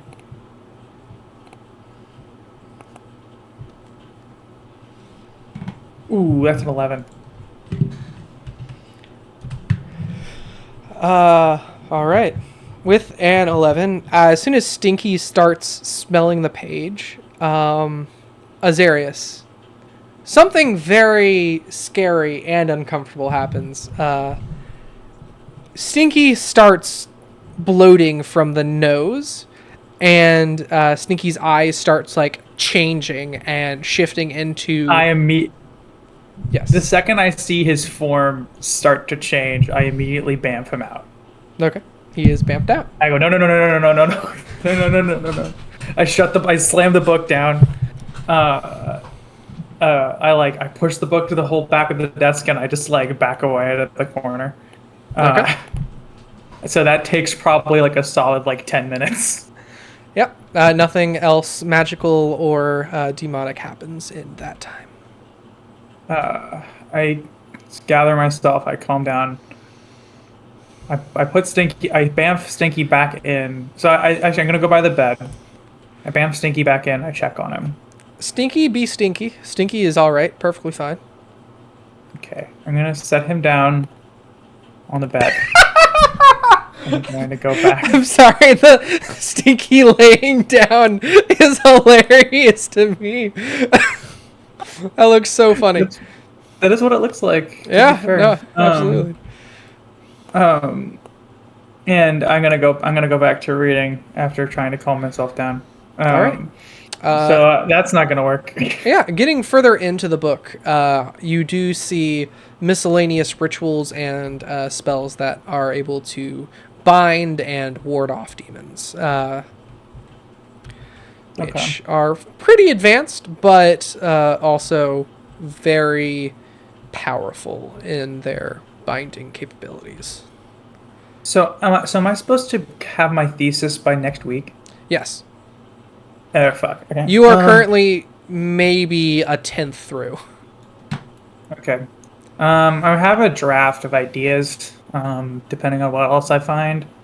So I'm going to start notating that. So write on either demons escaping spells. I want to cross-reference my book to the runes, or was I doing that when you were making that description? That was part of that, but you can absolutely do a more in-depth version. At some point I want to do like an in-depth cross-reference of those pages. So missing pages on summoning spell. Absolutely. There are definite similarities. There's not another one that matches exactly like the first rune I described, but there are miscellaneous ones that have miscellaneous twirls and specific markings that look awfully similar to ones that would be in your book. Interesting. I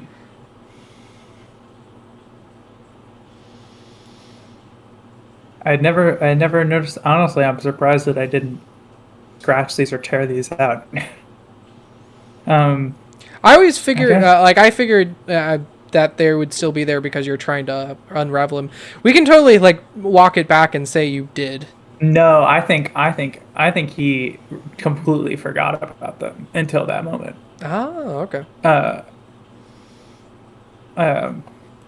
So, because he still cherishes the book because of how he got it. So he probably just remembered it and he was like, I guess it was a good thing I never tore this out. Yeah. At least I know not to use this spell now. Or at least not until I'm ready. Absolutely. Actually, when it comes to the binding spells, I want to look into whether or not it is possible to bind. 1 second. I gotta look up what type of demon it is. Whether it is possible to bind Oberiths. Or actually, yeah. I don't know. Whatever the high level demons that Sybarexes are. That's what I want. I'm gonna do this. Are you studying this the entire night? Are you spending an all-nighter on this? It won't be all night because I have that book club, but that's gonna be like what I'm doing all day outside from being at the library. I will give you this. I will give you more information right now. We'll say after you go to your library job, come back and you get back to this. If you do that and take a point of exhaustion for tomorrow, I will give you more information. Yes. Okay. From the book, you learn you're able to get a good 30% through at this point before heading over to your job. And then after you get back, you're almost halfway, maybe, about 40, 45. Spending all night reading, you find out that the running theme of this book, and that whoever is writing the personal notes is much more helpful than whoever typed it. If it's by the same person or different people, you're not sure.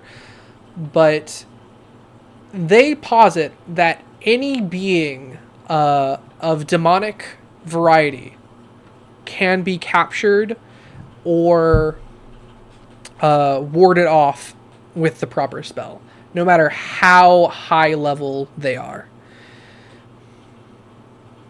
Even there's actually a posit somewhere in this book where the writer theorizes about capturing the king of demons. Okay, so I have two possible theses. Thesis one, how, why, and how and why demons are escaping spells. Mm-hmm. Thesis two, how to capture a Sybarex. Absolutely. Those would both make great theses. Theses? Thesis? Theses. Theses? Yeah, theses. All right. And then, luckily, so that means if I take a long rest, the exhaustion will go away. Yes, but the all-nighter is, by which I meant with the all-nighter, is essentially you will not be able to sleep tonight. So the next morning will be the exhaustion playing in. Ooh, okay, yeah, I'll do it. Okay. Honestly, even if I don't think it's the right decision, I think it's a decision that he would make. Totally fair. And the next morning, all you have is Intro to Prophecy. So, I mean, nothing can go wrong there, right? Yeah. Okay. Is there anything else anyone wants to do today? No. With extracurriculars before we get into Yes. Intro to Prophecy? Yes, Andrew. Yes. So after the meeting with the Sky Guild, Leah would probably... She would be interested in maybe checking out the Strixhaven Star. Ah, wonderful. Okay, Strixhaven Star. They are in the Biblioplex. They essentially have an entire room rented out 24/7 where they have like a working printing press and like everything for the newspaper. Hold on, let me freaking... There we go. Here, I'll just teleport you in here. Bam.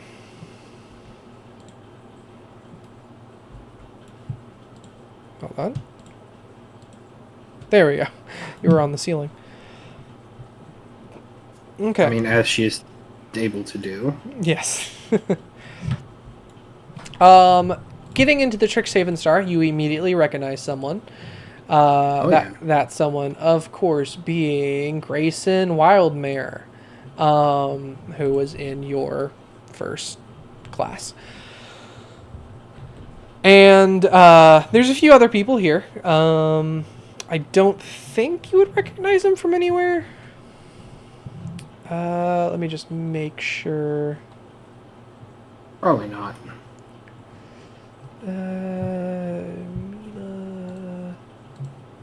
Oh wait, no, you would. You would recognize your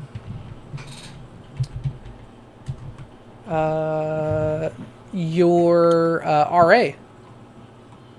Oh, nice. Your RA is also here. Albeit they are Ann Wu is essentially just the one who works on the machine as well as does illustrations for the paper. But other than that, those are all you know.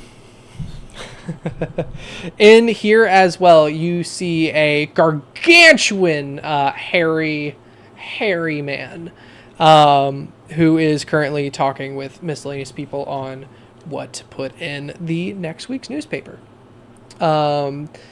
For your information, the Strixhaven Star are people who make the Strixhaven Star, both the newspaper and the audio that plays at the beginning of every day on Jacob. Yes, it happens every day. No, it's not going to happen at the beginning of each campaign because Brandon has a life. Yeah. And they produce those things. As soon as you walk in, everyone greets you with a hello. It seems that they have like a process for people coming in because there's a lot of people who want to work for the newspaper that talks about students. They literally have a gossip column. Oh yeah, I know who's in charge of it. Oh yeah, you do. But yeah, you walk on in. What do you do? As I said, they're in a heated debate on next week's issue.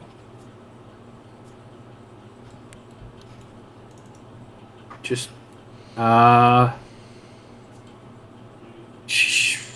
does it look like there's any like other people who are like new here or like?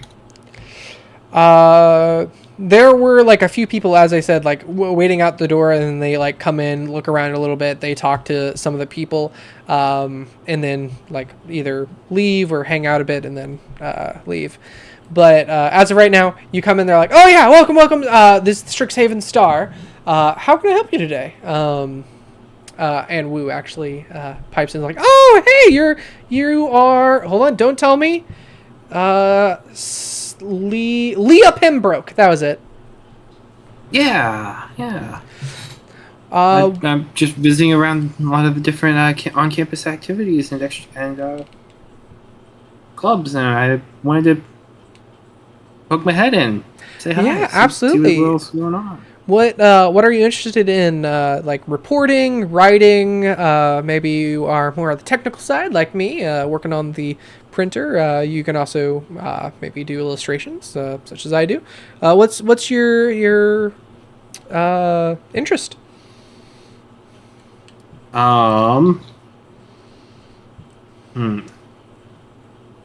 Because you just listed 3 things that she's probably not great at. Yeah. We also have the Strixhaven Star like morning announcements.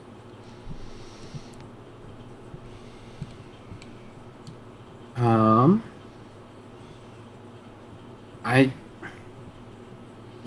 sort of different columns do you have being written and such? I mean, right now we're doing a short story on what happened during the morning with the mimic that went haywire out of nowhere. That was pretty big news yesterday, and we're sort of following up on that, trying to figure out what happened. Apparently, the black goo from it is kind of a nomer. Let's see. What's a nomer? A misnomer? It's an opposite of that. Oh. Let me get pauses for a second. Okay. Yeah. Sorry, just something we call it down here. You'll get the jargon eventually, but yeah, we mostly meet in here. It's usually not this hectic, but first weeks are normally big days to get the new students interested in the paper and the announcements and all that. We actually have a new section of students coming in for some type of music over the Jacob or something, but that's not done yet, and we're about to make a little expose about that. I guess it's good that I stopped by, because if you're looking into the mimic thing, a couple of my friends and I, we were the ones who took it down out there. I'm sure you have people who watched and reported on that. Oh, yeah. Oh my gosh, and so totally. Were you the one who did the final blow, or the one who got eaten? Little of both, actually. Oh, okay. So, what led up to the mimic going haywire? We talked to the LARP guild a little bit, and they couldn't quite figure it out. I mean, we were mostly just kind of going in between different classes, and I think whatever they were doing, it got away from them. We were in its path of destruction. Yeah, crazy. Okay. And what made your group decide to fight instead of, fleeing like some of the other students? I mean, it was already kind of coming right at us. It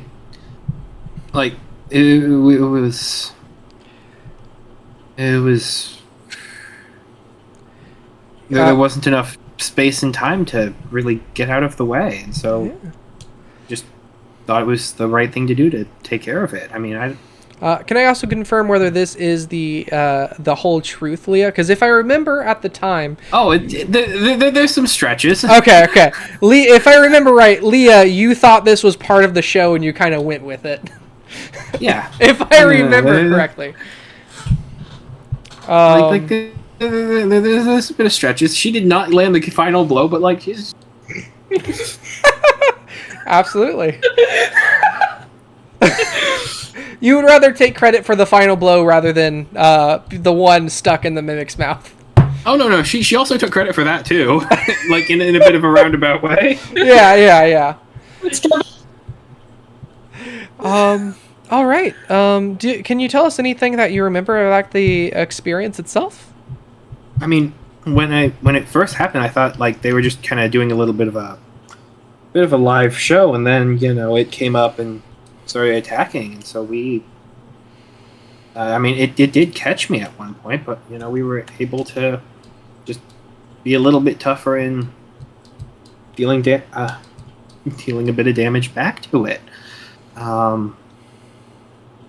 Like, I don't know what the LARP Guild's up to these days, but like maybe they're really getting into reanimation or something. Okay. Animation. Okay. Nora starts writing some of this down. Oh, okay.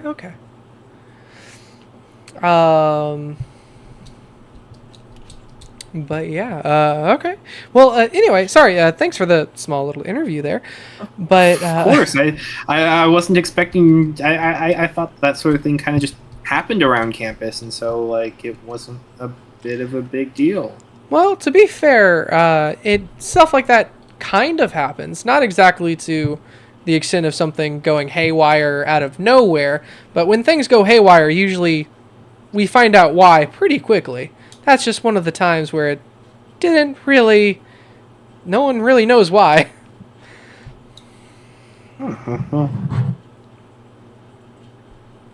I'll have to let you guys know if I run across any other mimics on campus. It hasn't happened since. Yeah, absolutely. Well, anyway, back to the topic at hand. What would you be interested in doing around the Strixhaven Star? We're right in the Biblioplex, so we're right next to the cafe. We usually get drinks every time we meet. Have a sit down, talk about campus activities around, possible stories, share information to each other about everyone else's sort of section.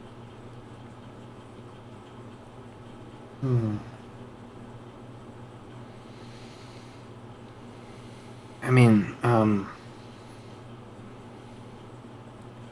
if you're not sure right now, you're more than welcome to just join as like a member just to be around. I think that would probably be best. I'm not the strongest when it comes to writing.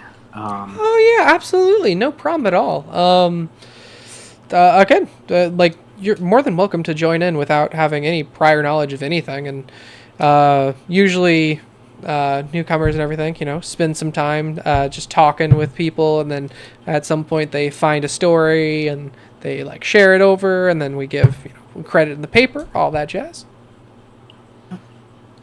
Yeah, it sounds really nice. Yeah. Excuse me. Again, feel free to come by whenever. Right now, feel free to hang out if you want. We're just coming up with some more stories. Apparently, there's gossip right now about a student on campus who has been selling alcohol to people like off books. I haven't heard much about that one. Deception check. No, you're good. Sure, okay. Okay, yeah, go for it. Okay, shit. It's not going to be that hard. It's just Nora around. If you get a nat 1, there will be consequences, I guess. Well, we'll find out. Oh, yeah, you're that's good. a dirty 20. You're good. You're good. Dirty 20, yeah. Nora is none the wiser. All right. Good.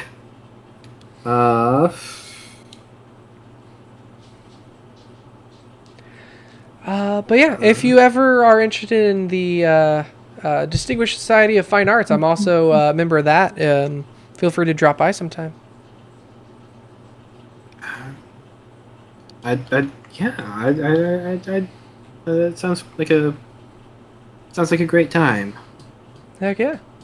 Around this time, also, Grayson snaps up from talking to people and like writing stuff down, stretches back. It's like, oh, hey, you're that Pembroke. Remember from Noble? Yeah. Hey. Yeah, it's great to see you. Yeah, great to see you. You planning on joining?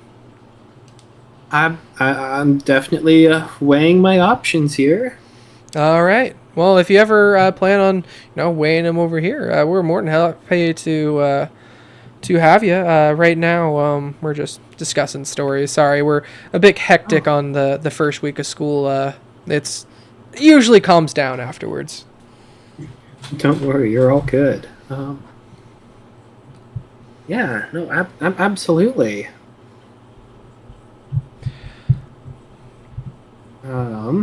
He's standing there like, well.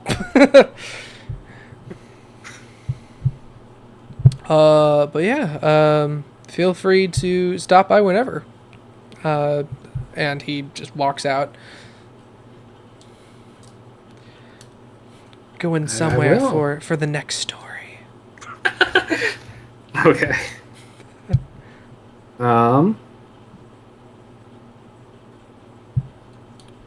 All right. If you want to hang out in here, we can go over to someone else for a bit. You just get some information on, what's coming in on the next Strixhaven star. Okay. You apparently roll an 18 again. Yeah, I'll listen. Oh no, I was trying to get rid of the dice and I clicked the wrong side. With my mouse. Yeah, no, I'd listen around and just kind of like poke my head into different places. Yeah. There's going to be a small expose on apparently the teacher of life and nature, Tanny, and her many pets, and the strangeness that they bring. There's the gossip column with the alcohol on campus. As well as, who said what for what magic class. There is still 10 years running on no one being able to solve Stein's magic problems.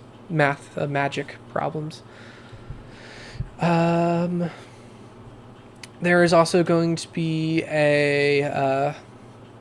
you would actually recognize that there is a small section wondering if the aerial guild, the aerial, what's it called? Skyfarers. Skyfarers? Yes, Yeah. the Skyfarers Club is going to be disbanded this year or not. But yeah, that's going to be the basics that you get around. Yeah.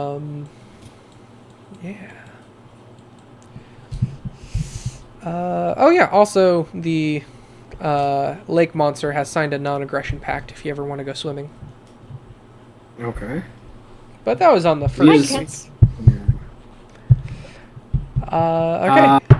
Okay. Yeah. She'll stick around and just kind of like. Yeah. Well, hey, one last question. Oh, yeah. What sort of stuff was Grayson working on?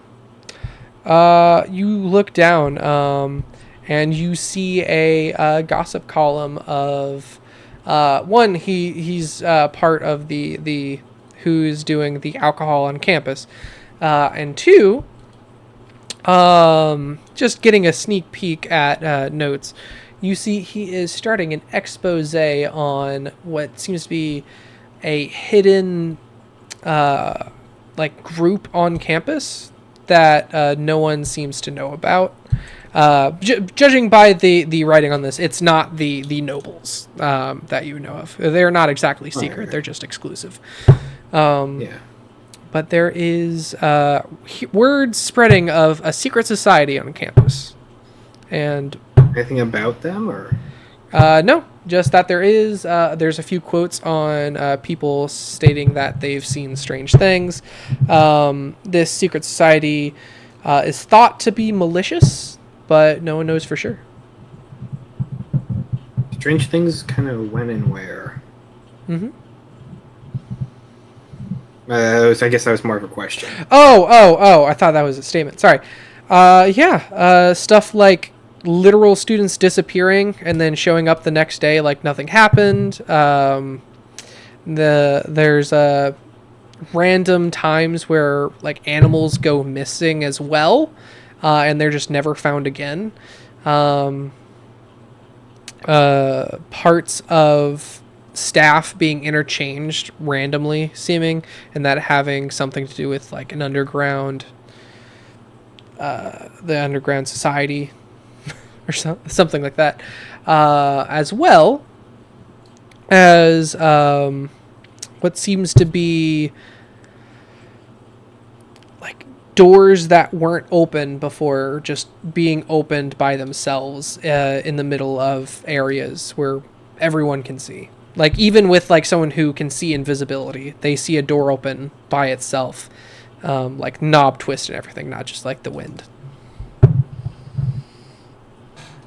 Yeah, and that sort of happened last year. There's no incident currently, but they're still on the lookout for any things such as that. Okay. Geode, is there anything else you are going to look into today?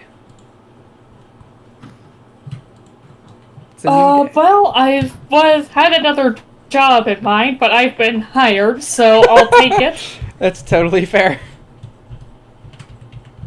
I think she'll just kind of go through the rest of her day as normal, but towards the end of the day, she's going to get back on the Rupert's drop.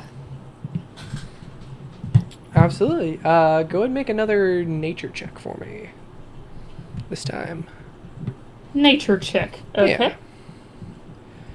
This will determine a little different.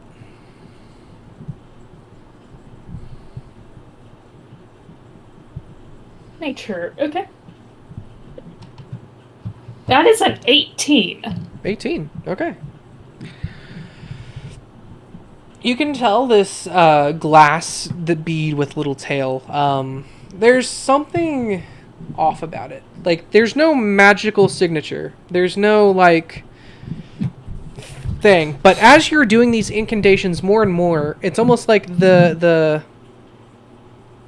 Rupert's drop itself is moving or changing. Not in a real physical way, but you feel it differently. It's the difference between looking at a Rubik's Cube and a living being. I will say with an 18, you are now one step closer to summoning it. Okay. This is something that probably won't be done today unless you get like a really good check. But you are getting through this really fast. I will say, if you wanted, you could also check out the Silk Ball Club with the guy who was able to summon his spirit, and maybe that'll yield some information. But you don't have to. And other than that, is there anything anyone else is doing like for fun this day?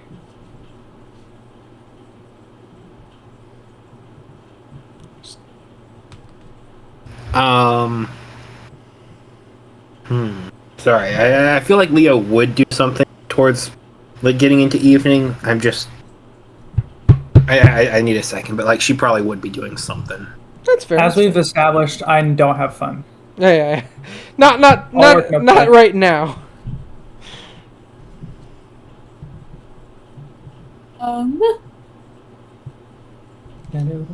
You guys like notice I like never left my room for Yeah. the entire day. You and Stinky be in there stinking it up. Aren't you hungry?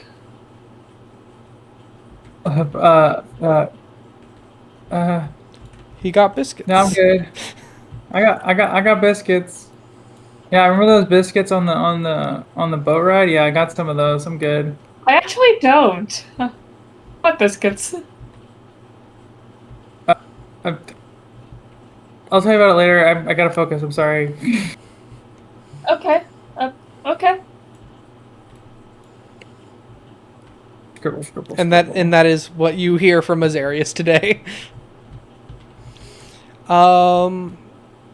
Good. Just wandering around. I will also say to everyone involved, you notice a few things just around campus. One, there are miscellaneous students out by the club activities who are like sort of market stalling, selling stuff. There is one, what looks to be a Warforged, selling miscellaneous technical items. There is literally a blacksmith. The Gourmet Food Guild is making stuff on the side of the street for people who come by. There's also what looks to be a bookseller, like enchanted stuff for like wizards and miscellaneous spell scrolls. As well as like a literal blacksmith place that like pops up out of nowhere.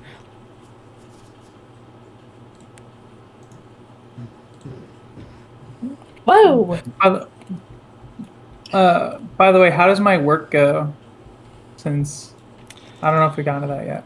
Oh yeah, absolutely. I was gonna get to that after after Okay. Geode gets one more pass at anything you Okay. wanted to do.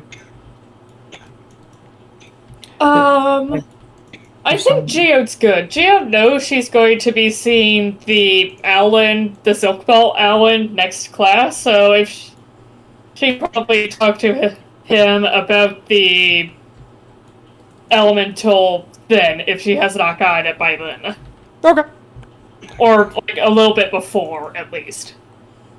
Absolutely. I only asked because you two kind of hit it off during the class a little bit. I believe you have a point towards him, right? Or did you? I do not have a point towards him written down. You can go ahead and do that. You two sort of had a pleasant conversation for your boon. What's his name? I'll go ahead and swing by, why not? Yeah. Oh, okay. His name Okay, was Jevanesh Stoutclaw. Sort of a rough and tumble owlin. Feathers always ruffled, but in a physical way, not a emotional way.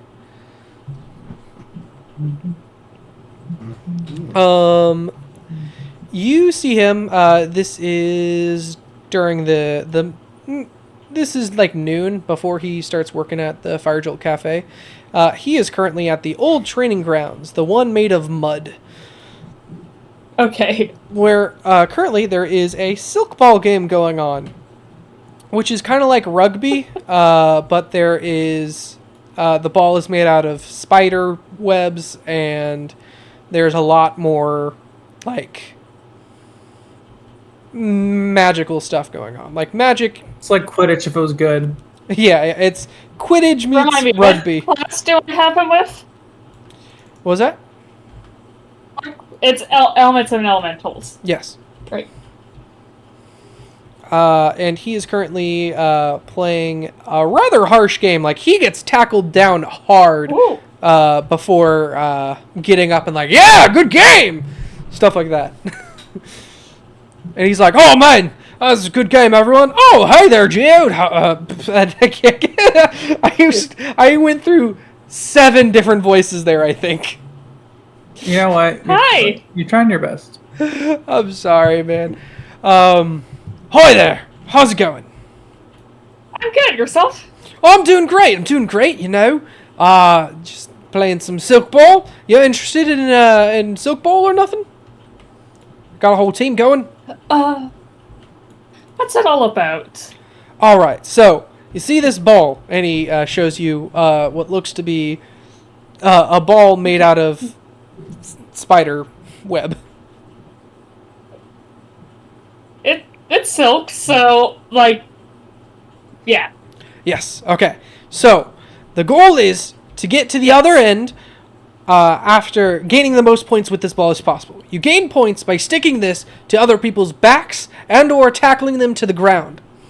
So Okay. after you do that, you can successfully bank those points by getting to the opposite end of the track and scoring one goal. In order to do that, there's miscellaneous plays. You can use specific bow and arrow weapons. Of course, not pointed. You have to use special, like, padded at the end, not, actual arrow and everything. We also have like foam swords. Not foam. It's like burlap. Wood. Yeah, like wood wrapped in cowhide. And stuff like that. The main goal is to, again, just stick most of the teams possible without them grabbing the ball and sticking you.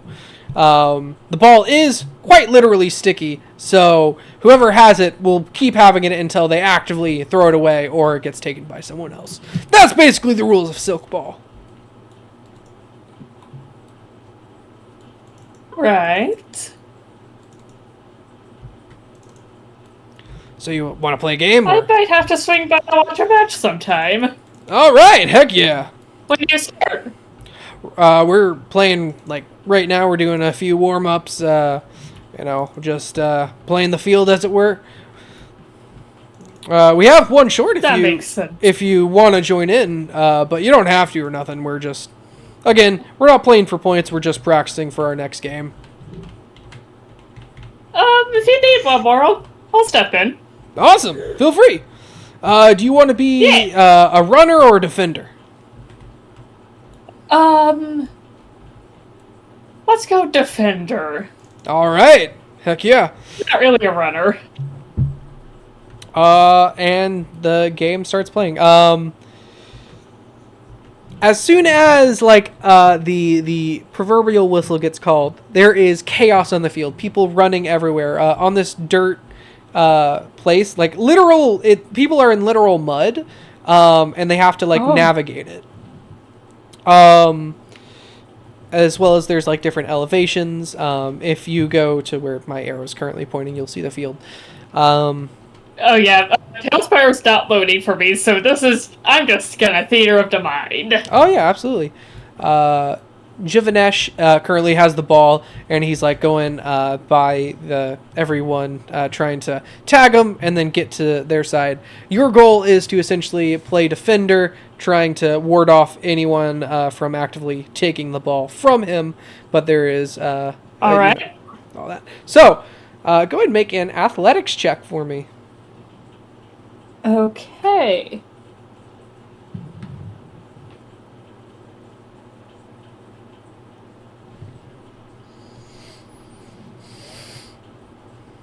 Athletics. That's a 10. 10. All right. Just barely. But Geode, you start defending Javanesh before this big, bulky Minotaur looking student literally grabs you, picks you up, and slams you almost like a bowling ball across the ground. And then goes for Javanesh's silk ball. Hold on. Yeah, I'll roll it here, actually. I was rolling. I think Geo's just gonna kind of lay still for a moment, because nothing like that has ever happened to her before. You've never been bowled before? I've never been picked up and slammed to the ground before. Totally fair. But Geo's kind of heavy. I don't think she thought that was possible. Oh, absolutely. And She is rocks. the main reason why this Minotaur is a part of this team is because he can do stuff like that.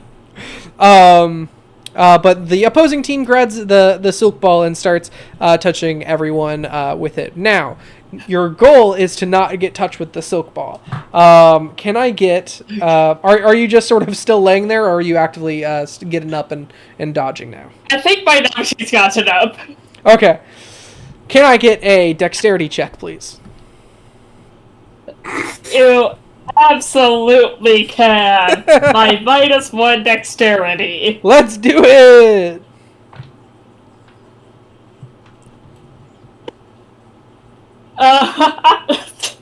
I shit you not, that's a natural 20. Oh, yeah! Hell yeah, Geode! Oh my god! Oh, the freaking Hulk meme where he crushes Loki, that's hilarious. So, Geode. I don't know what she does, just... Oh. Maybe you getting hit on the ground, like, knocks something loose in you, but you unlock your... Probably rocks. You unlock, like, a grace that you didn't know you had. Literally, the Minotaur with the silk ball has been trying to tag you for a straight 5 minutes. And you are expertly dodging and weaving as you're giving opportunity for another one of your team to grab the silk ball and start running towards their goal. Can I get one more... I'm sorry. There's just so many the Hulk images in the chat. It's crazy. So good. Your team is able to grab the ball, and on its way towards the goal, someone else is trying to essentially head Jevanesh off at the pass. Can I get a athletics or acrobatics? Your choice. Oh, absolutely athletics. Yeah, I figured.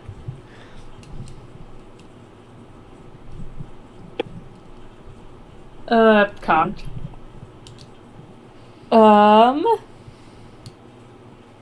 That is a 15. 15. With that, you are able to essentially just, pun intended, I guess, stonewall the other team out, giving Jevanesh enough time to score a goal. And yeah, the rest of the game goes off without a hitch. Some get scored, some doesn't, etc., etc. Eventually, your team does win thanks to your efforts. Everyone is looking... Hey! Everyone's looking real excited. A little bit bruised and battered. Just from, contact sport. Yeah, I've taken... I did martial arts. I know the feeling. Yeah. He's at the end of it, Jevanish's like, "Oh man, that was great! I mean, after you got bowled, I was a little bit worried, but you really brought it back there at the end." I didn't know I had that in me. Well, you did. Yeah. He's Scottish now? No, I don't. I'm joking. Jacob, I'm joking. I know, I'm trying so hard to do Australian, but it keeps shifting. I don't know why. You're good. It's okay. Like, this is what he looks like. This is what Jevanesh looks like. And you can't tell me this guy isn't Australian. But the thing is, I can't do Australian. Oh, I strip on the barbie, mate. That's Australian, isn't it? That's more... Yes. That actually is it. Oh, man, that was great. Great playing out there. Mate.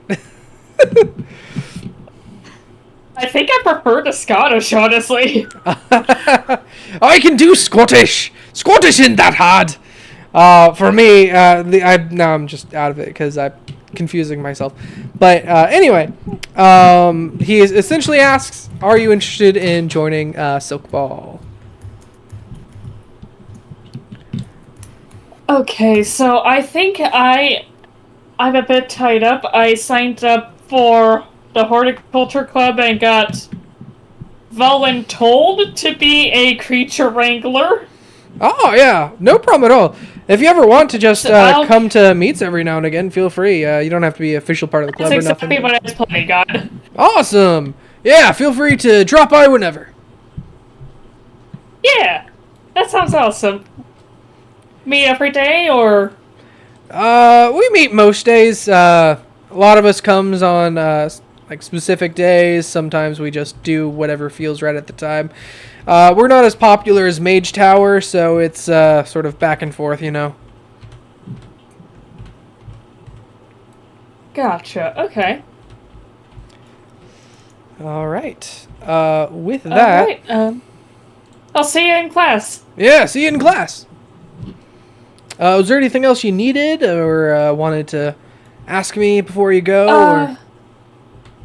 Actually, yes, and I'm gonna pull out the Rupert's drop. That's Did you get the tiny elemental? What was that? How did you get the tiny elemental to come about, I suppose? Oh, I don't know. I just sort of did the stuff the teacher said, and it kind of just happened. It came out, you know. Are you pronouncing the thing right? I think so. Yeah. I just sort of went with the flow, and it kind of worked out. What were you thinking at the time? For me, I really wasn't thinking about nothing. I was just like, oh man, I'm kind of hungry, you know? I think so. Well, I'll keep trying then. Yeah. It'll come eventually. Yeah, that's the spirit. Ha, get it? Yeah, I do get it. That's a good one. I didn't even mean for that to happen. High five? Yeah, high five. He like grabs his hand after the high five because he just slapped rocks. I'm gentle. That's fair, but he's used to going for the full smack. wasn't? Yeah, he's used to going for the full smack high five, and he forgot that you are literally made of rocks, and it kind of hurt him a little bit. See you next class. Yeah, see you next class. Yeah. His advice was just don't think too hard about it, essentially. Jivanesh is a Not very bad advice. go with the flow kind of dude. All right, Azarius. Right. It is. I feel like I could get an extra point there after that. Oh yeah, absolutely. With you and Javanesh, feel free to grab a point of him, and that brings him to +2, correct? Yes, that does. All right. You have unlocked your first bond boon with a character. Congratulations. So, Woo! Jivanesh's reputation as a tough guy follows you. If peers would be aggressive towards you, they quickly back down. And that is something that you just get from being friends with Jivanesh. Okay. Oh, that's interesting. All right, that's a good one. Yeah. I'll also tell you what can be a bane from someone using Javanesh as an example if you upset too many people. The servers at Bows Inn Tavern know you are no friend of Javanesh. At the slightest sign of trouble, they blame you and ask you to leave. That is the bond bane of Javanesh. So you basically get blacklisted from the tavern. Yes. The upperclassman tavern. Exactly. The Yes. reason why that is applicable is because that's where his job is. He is the manager of Bows Inn Tavern. Yeah.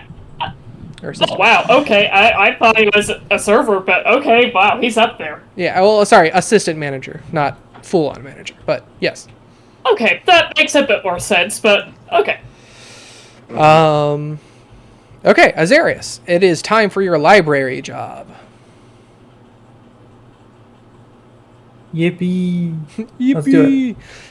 Drasmir goes in a little bit more detail on how the Dewey Decimal System, as he calls it, works within the library. Called that way because of some dude named Dewey Decimal who made the Magic Dragon pact that bound this library to this plane. True story. So he will essentially, after a bit, give you a set of numbers and letters, and you have to find where that book would be within the said library. This is sort of just part of training, and Drasmir just, thinks it would be fun. Makes sense. Yeah. And he says, well, all right, if you follow this here, this is where the A.25s are. Right next to him is the B.59s and then the A.67s. It sounds a little weird, but eventually you'll get used to it because it's not based on the alphabet. It's based on the point system that is the second decimal on each sentence, going in order from... do you know Draconic? Oh, no. All right. That would help, but it's not needed. Essentially, you use the second decimal of Draconic to point towards the right direction, and then that can differentiate between author, year, and or title of book. Oh, okay.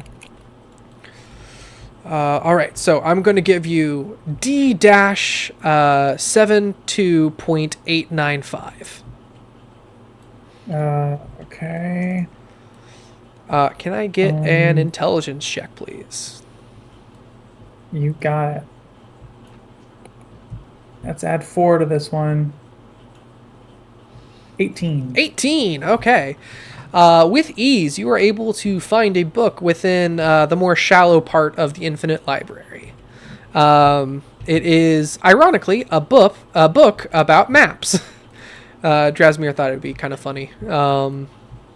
And you grab it, and he gives you a big thumbs up. Nice. Let's go. All right. Next up is we're going to be organizing some books. And he grabs a cart, and he says, follow me. And he goes deeper within the Infinite Library. This is where things get liminal. Literal books like floating about, spirals of infinite like knowledge just twirling into infinity. Again, very Castlevania, if you ever seen that series. Mm-hmm. And multiple little gargoyles are actually helping Drasmir take books and putting them on some of the higher shelves that don't have the gravity assist from other miscellaneous places around the library. And he gives you a stack of books to go down there. He points and put them where you think they would belong. I can double check your work right after you're done. I also just have to, put these ones over here, he says. Okay. All right. Can I also ask, just in person, how does Azarius feel about this liminal space library, once again, seeing it for the second time? I think he finds it fascinating. He wants to understand what spell, like what enchantment was cast to make it work that way. And I think mostly just like fascinated and like amazed. So he is definitely not freaked out. He's more just like, especially after the initial shock, he's more just like, okay, I want to see if I could do something like this someday. Absolutely. Do you voice that to Drasmir? Or also, how could this be used to hurt? Yeah. So I think I said something like, man, this would be really, like, this is something I wonder how they did this, because Oh, it's so not. many. Yeah, deeper in the library, the silent spell is a little less effective. So you guys can talk normal. Like he even like pips up a little bit from when he's like within the shallower parts of the infinite library. Just because I don't want to do a whisper all the time. So yeah, this actually isn't magic. This was here from a long, long time ago. Whenever the dean back then, Dean of Deans, made some sort of deal or outsmarted some devil or something, and got access to the devil's infinite knowledge within their realm, and was able to make a space here at Strixhaven where they have access to that. Oh, okay. So it wasn't like it wasn't normal study magic. It was some otherworldly influence. Yeah, at least that's the rumor. Yeah. Interesting. Very, very devil went down to Georgia with the stories. There's many things of him Yeah. beating the devil at his own game. Some of him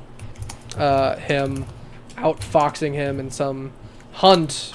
I don't know all the details myself, but from what I can tell, it is not runes that keep this place together. Otherwise, this would need a constant supply of magic for just like a day.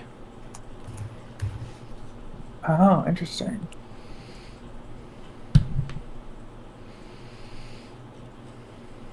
Maybe? And then something else was that one thing I worry about though is something like this being used to like trap somebody forever. That's the only part of it that scares me. Absolutely. I mean, anyone can get lost in the infinite, right? Yeah, for sure. Just don't stray too far and you'll be good. Yeah, that's true. Can I get another intelligence check? Yes. Luckily, I haven't had my exhaustion yet. Correct. 15 plus 6. No, plus 4. So that's a 19. 19. All right. With a 19. And again, easily enough, you have to make a note every now and again, like, oh yeah, what does this number mean in this context? Oh, right. But fairly easily, you're able to get books to the proper shelves, and Drasmir nods and is impressed, like, man, it takes most people at least a week before they start recognizing the patterns. It's great. Good work. Yeah, I don't know. Just clicking. Thanks. Yeah. You okay? You seem distracted. I've been. I forgot how much I told you about this, but Professor Stein gave me this homework assignment. I've been reading this book. I like pull this tome out of my bag. Oh, damn. That's some advanced stuff. Yeah, I'm about like almost halfway through it now, but it's super dense. Damn. I have some ideas. Does Stein like you or hate you? I don't know. I have this feeling that he saw something, because obviously he found out something when he looked into my head. Because otherwise I don't know why he would have given this to me. Mm-hmm. It seems very specific and targeted to me. I mean, maybe he thinks you can solve one of his math problems. Yeah. Maybe if I do this, might make him think that might make him think I'd be capable of something like that too. That's possible. Absolutely. I mean, you're a mage. You're all about, spells and, knowledge and stuff. Same as, lots of people here. They just don't really jive with Stein's whole style. Yeah, he's definitely tough. Yeah. That's for sure. Don't take him if you want an easy A. Yeah. But he is very passionate about abjuration magic for one reason or another. So, I mean, if you're into abjuration, I guess he is the dean to get to know. Yeah, that's kind of my thing. Rad. Again, I'm more of an enchantment type. Yeah, I think for me, it's like, I think you remember in class when he was asking, what is the most potent protection against magic or whatever. Mm-hmm. I still think anti-magic. Well, I think it was more of a general question. Yeah. Like, what's the biggest thing you need to protect before anything else, Yeah, I do think I agree with him. But I like the idea of the I'm learning so much about magic because I know that it'll be a lot simpler if I can just turn all that off. No magic, just for now. Mm-hmm. It's kind of ironic now I think about it. Because as much fun as magic can be, there's a lot of harm that's come from magic. Absolutely. I mean, I totally agree. Part of the reason why I like enchantment is because, like, you write down stuff and you can change its physical properties, and then that can last anywhere between a day or a year and stuff. Like, I almost went into transmutation, but enchantment just makes more sense. You change something and it has lasting magical effects, Of course, there's also the trickery part of that, but that's more illusionist style form of enchanting than, my way. Although I can make myself look pretty much like anyone now. Oh, that's pretty cool. Yeah, check it out. That's what I got. He changes his form to look like Stein. He's like, "Hi, it's me." Get it? Oh, that's so sick. Yeah. Nice. Yeah, thanks, man. And he changes back real quick. Listen, I'm pretty tired from yesterday, but I can I can turn invisible about once a day. Oh, that's cool. Pretty fun. Where'd you learn that? Yeah.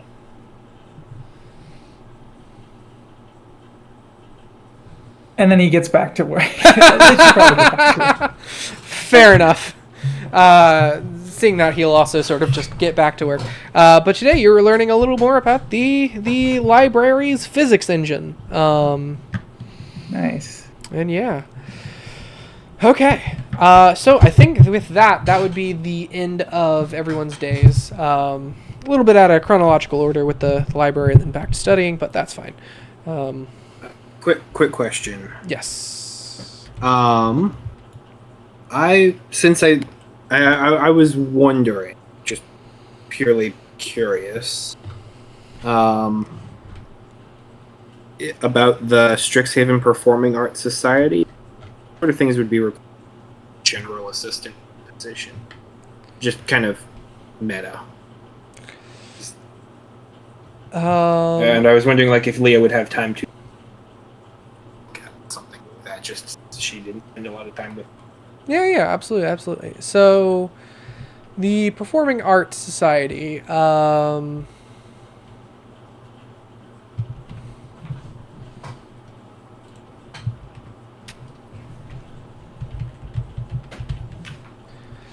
it is essentially,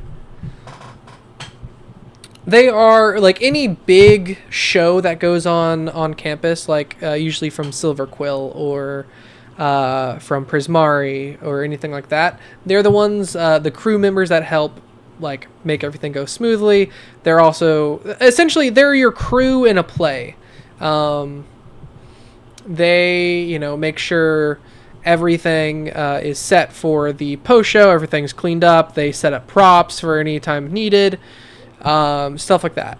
If you want to just be like a general assistant, you'd probably be, getting a lot of coffees, setting up a bunch of equipment under someone, that sort of thing. Okay. like taking Then I think tickets Leah at would- events. Gotcha. I think Leah would then sign up as just a member.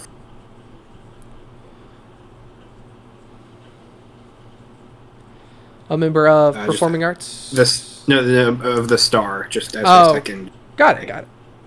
Yep. Okay. Noted. Just like at some point, she might have just poked her head in, taken. Yeah, absolutely.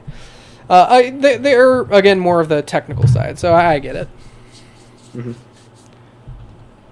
Okay. Yep. That. Tis all. Sorry. All good. So, everyone's winding down for the night. Well, most people are winding down for the night. Some people are still just getting started. And as night falls, things start getting a little weird tonight. Well, Can I get a perception check from Sarah and Andrew? Oh. Okay. sure.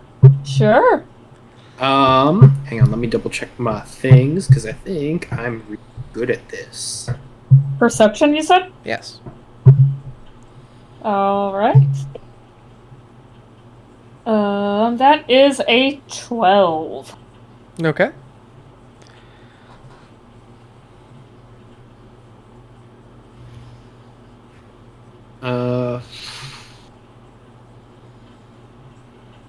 That's odd. Hang on 1 second.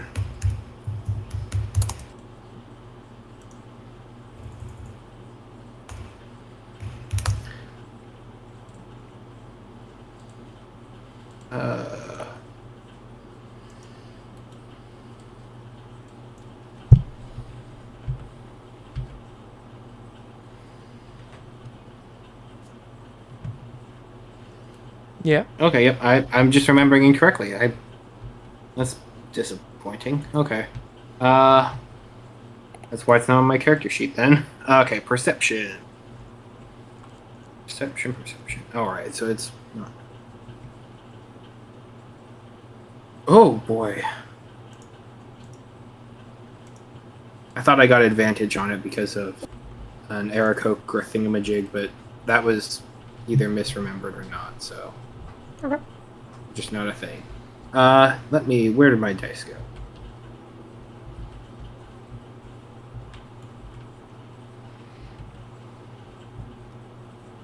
They keep disappearing. There. Oh, that's not good. 5 total. Okay, so Cool. Geode and Leah, you're not even conscious. So you won't know any of this. Azarius, you're up late studying. This is true. Leah might not have actually be at the apartment at that time, so she if it's at the apartment, she wouldn't. She's just. This is super Like, late in she the would day. not. This is like at night. How late at night? Like 11, I don't know, more like 12 p.m. Or a.m. technically. Would she be back? Yeah, she probably would be. She'd probably be asleep. Yeah. Okay. That's what I figured. That's why you two were getting Mhm. rolls. No, while Azarius, you don't have to roll you're for good, this. you're good. You are awake. Azarius, while you're mid-turning pages and reading in-depth knowledge that this book has, the exact knowledge that you've been kind of hoping to get, all of a sudden, you feel your weight get lighter. And you start not floating, but almost moon gravity like. Your weight shifts, and just a small movement like can cause you to go to the ceiling. Okay. What do you do? I pause and I get confused. I'm gonna look around. I'm gonna have Stinky also look around, try to figure out what's going on.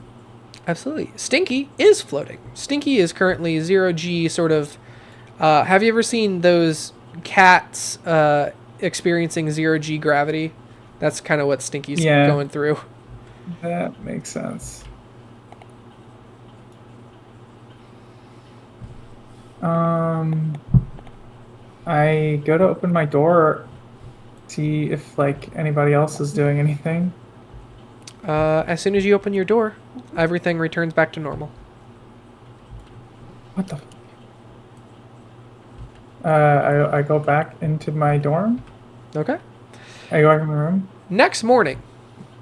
My brain was immediately like a intro with Dipper's reading and like everything just kind of floats around. Yeah. Never mind. No, I Sorry. get you. Next morning. Yes, next morning. Wakey, wakey, everyone. Don't be late for your first class of this wonderful Wednesday. Hello again. It is me, Jacob. Leah would probably be getting out of the shower or something. Good morning. Good morning. Your itinerary today is pretty clear cut. You have Intro to Prophecy, and then the rest of your day is clear. However, Intro to Prophecy is a very in-depth class, so it's going to take about half your day. So be ready for them long hours of sitting. Oh, God! You see, as you see me walk out, Serious? I have my eyes are sunken. I'm so tired. You look like you could use one of those coffee things. Yeah. Oh, if you're looking for coffee, be sure to check out the school store for a canter of endless coffee. Yeah, I don't have the money for that yet, but maybe.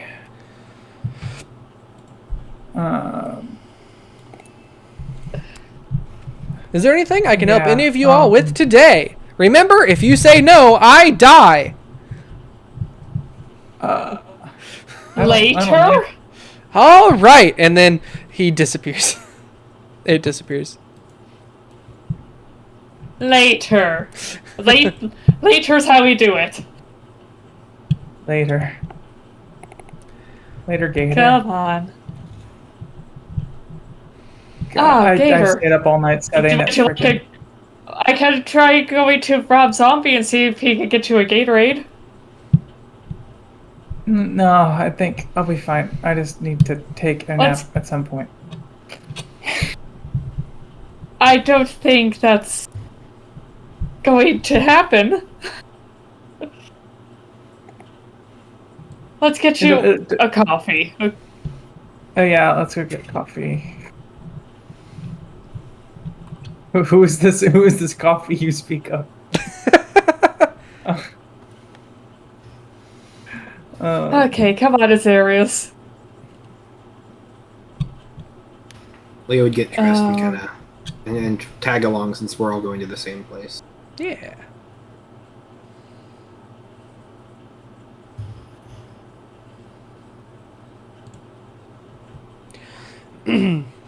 So do you We'll go head get... to the cafe. Yeah. Are you going to Bibliopex Cafe or Fire Jolt? I think, I assume Aren't they the our same class is thing? at the Biblioplex. Fair enough. That is indeed true. Our- Specifically, Intro to Prophecy is held in the Hall of Oracles, the same place where the Dean of Deans came out on your first Gotcha. orientation. I will say, y'all, I'm getting a bit EP in real life. Oh yeah, no, it's fine. This is gonna be the last thing.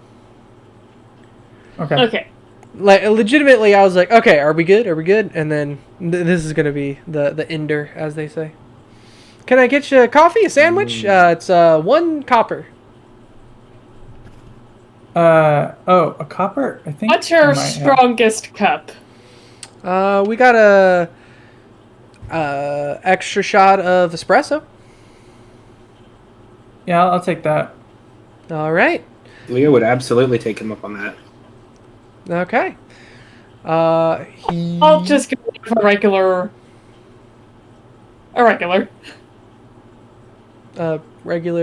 Geo was responsible. Yeah, a regular just black coffee. Or do you mean a regular Yeah. espresso? Yeah, I'm good. Let's just do like a black coffee that I can add like my own cream and sugar too, you know? Yeah, here you go. Hands it to you. Perfect. And that's a copper? Yep. Alright. Leah would probably get her usual with a sandwich. Absolutely. That'd be 2 copper. All right. And then Azarius, you said you weren't or were getting one? Yeah, I'm getting one. I don't know if I have any money on me, though. I have gold, so I give a gold, and I believe that's 9 coppers in return. No, that's it's 9 silver and 9 copper in return. 9 silver in return. Yes, 9 silver and 9 interesting. copper. 9 silver and 9 copper. Okay. Yes, because 1 gold is worth 10 silver, 1 silver is worth 10 copper. I was like, I owe you one, Gia. Thanks. Okay. You make it into Introduction to Prophecy. Again, as you step into the Hall of Oracles, your stomachs kind of churn just a little bit as the spatial compression in here is like pretty weird. Like it's turning a 20-foot space into like 200. And the first thing you all would notice is that the pool at the center that used to be like on like a delicate pulpit sort of looking thing is now a deep cauldron with a glowing blue liquid. And pretty soon after you get in, the doors close as soon as everyone sits down. There are a few people talking to each other. Do you 3 sit together, apart? Do you enter together? I think. I mean, I don't mind sitting together at Gia. Damn. Ow. No, it's fair. It's fair. Well, I mean, like, I'm not going to specifically avoid you. Yeah, no, that's fair. Middle front, if that makes sense. Yeah, yeah. Like, not in front, not in the middle, somewhere in between. Yeah. Are there anyone that I recognize in this class? No. Most of the people that you have been associating with so far is at least a second year, and this is mostly just a first year class. No one, I think, would pop out to you. Are there any cool kids?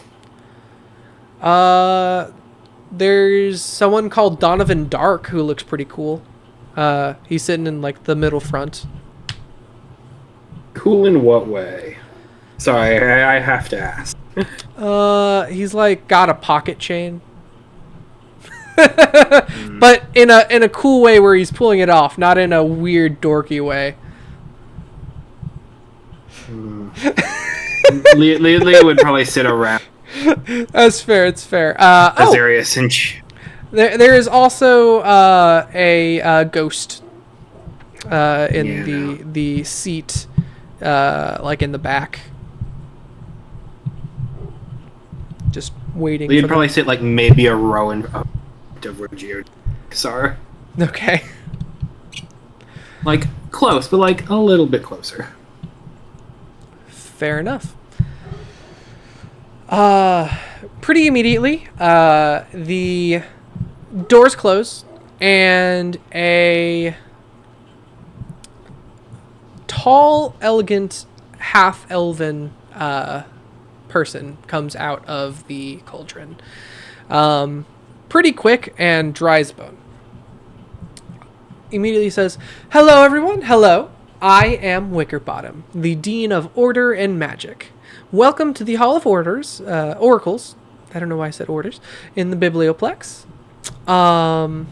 First of all, I am going to be teaching you about prophecy, and more specifically, prophecy wars in this class. Are there any questions?" No hands go up. And the teacher Wickerbottom says bluntly, "Who here can tell me..." Also, I'm going to be co-teaching with Intro to Magic every now and again, so if you're there, I will be there. They say that before, but I was an idiot who skipped past that. Anyway, So first of all, is anyone here able to tell me what a prophecy war is? There's a few hands that go up. Wickerbottom calls on one. A Quran Farseeker, they introduce themselves as. A prophecy war is essentially a war of information between prophets. Wickerbottom says, very good. That is close to what we're looking for. That is the general aspect of it, yes. Very good, Miss Farseeker. So,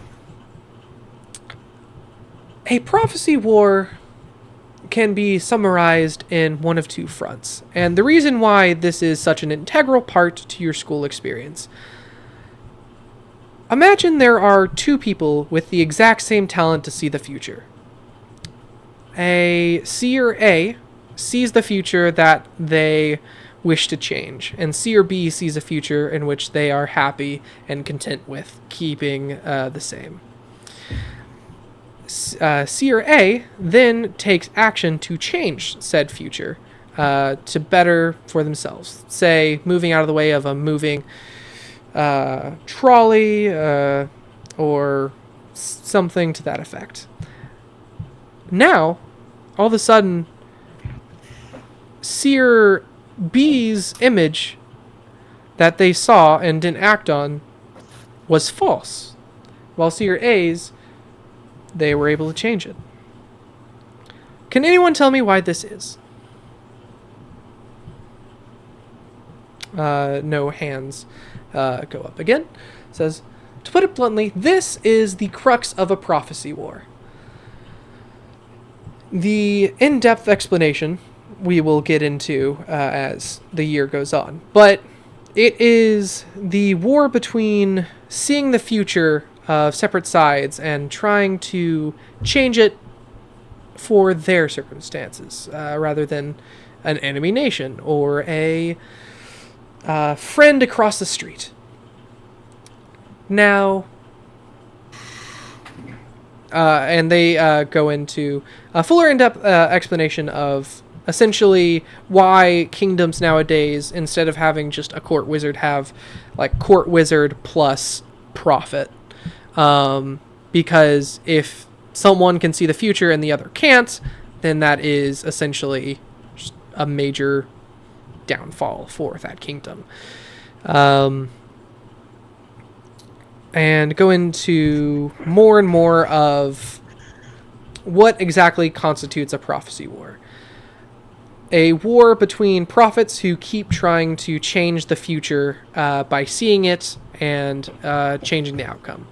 Now imagine Prophet A sees the future after Prophet B does, and then sees how they change it, etc., etc., so on and so forth.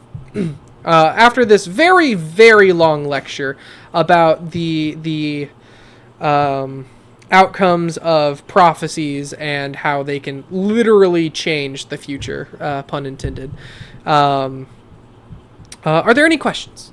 First of all, before I move on. Oh, yes.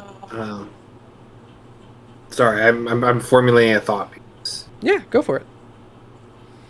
It sounds like the only way to prevent a prophet war is to have fewer. Is to have what? Sorry, you broke up for a second. No, like. Sorry, this is a bit of me thinking because I'm trying to figure out how to rationalize or say it. Mm-hmm. But it sounds like the biggest thing that a prophet would have to overcome in said prophecy war would be the existence of other prophets. Yes. So it would make sense, like it would make more sense as a leader of a diplomatic nation to try, like, assassinate the prophet so that they can't, engage in the prophecy war. Absolutely. Which is one of the main points of why political assassins are targeting more and more prophets lately in just miscellaneous planes. Leah, if you're up on the news, like literally the McKnight family had their prophet murdered like 2 years back, and found a new one relatively quickly. But, that's just politics. But that also means that the future is entirely determined by nature, because two prophets are looking into the exact same set of outcomes. Precisely. And the set of outcomes are just...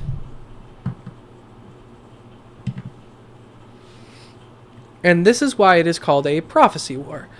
Well, but why wouldn't they be able to see the result of their own actions if they have already taken them in the future? That's the thing. So this is what we're going to get on. Seeing the future fundamentally changes it. There is a bit of a saying with prophets. Seeing misfortune can be fortunate, while seeing fortune can be disastrous. That is the troubling thing with prophecy.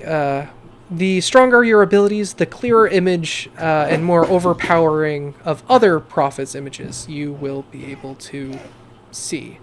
And this is where, again, the prophet war comes in. It is a battle fought not in the physical space, but in your own abilities versus another prophet's. In our situation with A and B, someone's vision of the future was fundamentally wrong, despite the two prophets having the exact same power at the exact same time.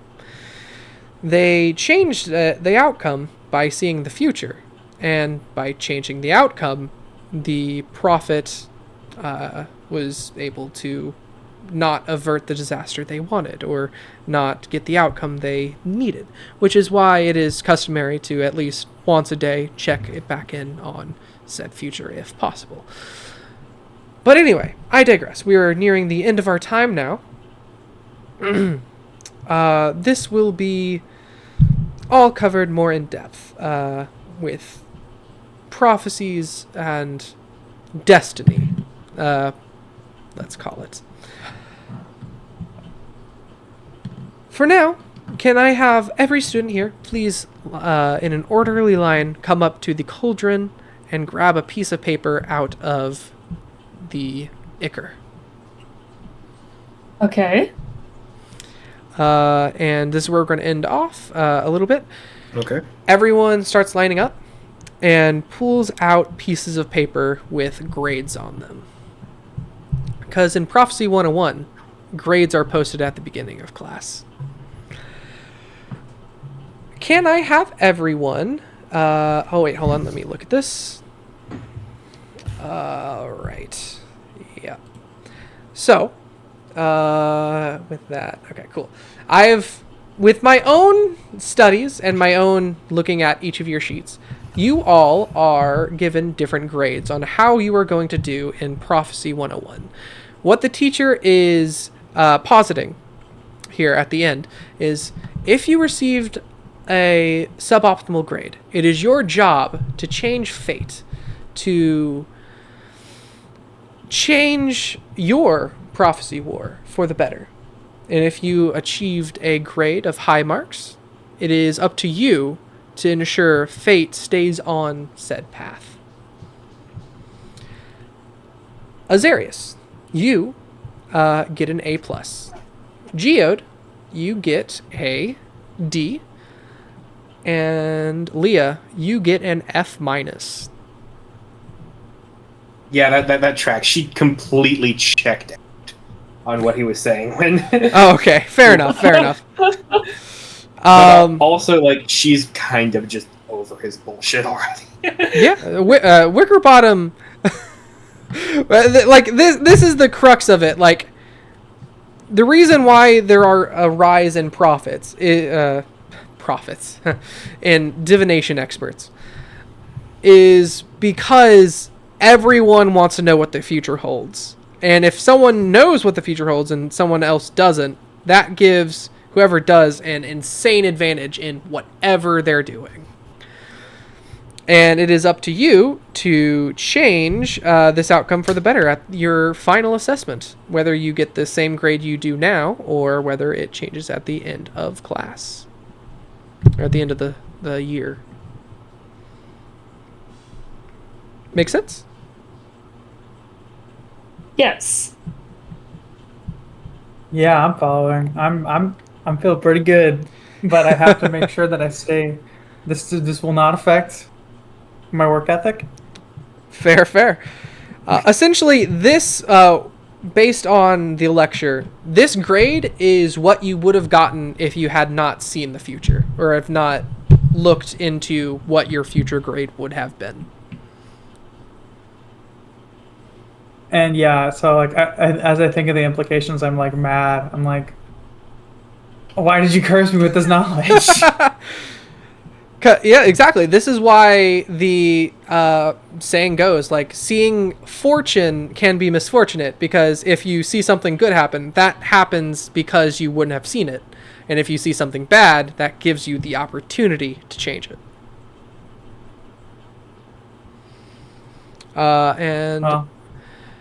As class ends and everyone's walking out, we get just a zoom in on Wickerbottom. As she says, man, fate must really be laughing at me this year. And that's where we're just going to end it. Oh, she got an F- on her grade 2. Damn! She pulls out a piece of paper from the cauldron and it says, like, freaking fired. That's literally what I was thinking of doing. Like, I was legitimately thinking of, like, teacher okay, I'm gonna head to the headmaster and be like, hey, this is a thing called tracking, and your students are like this is bad, like, discipline and education. This teacher is doing your students a disservice.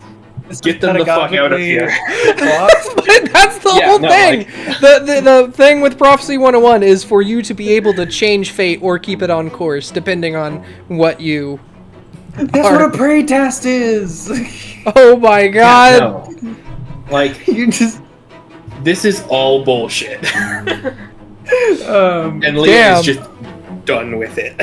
Damn, okay, I wasn't trying to make it bullshit. I thought this was a cool thing. Frick, what is... No, it is. I'm gonna clarify. Look, it is cool. Andrew says it's cool. Leah's fucking done with it. Okay, fair enough. Then again, Leah did get an F-, so I guess that's fair. But of course Leia would be done, but Leia got an F-.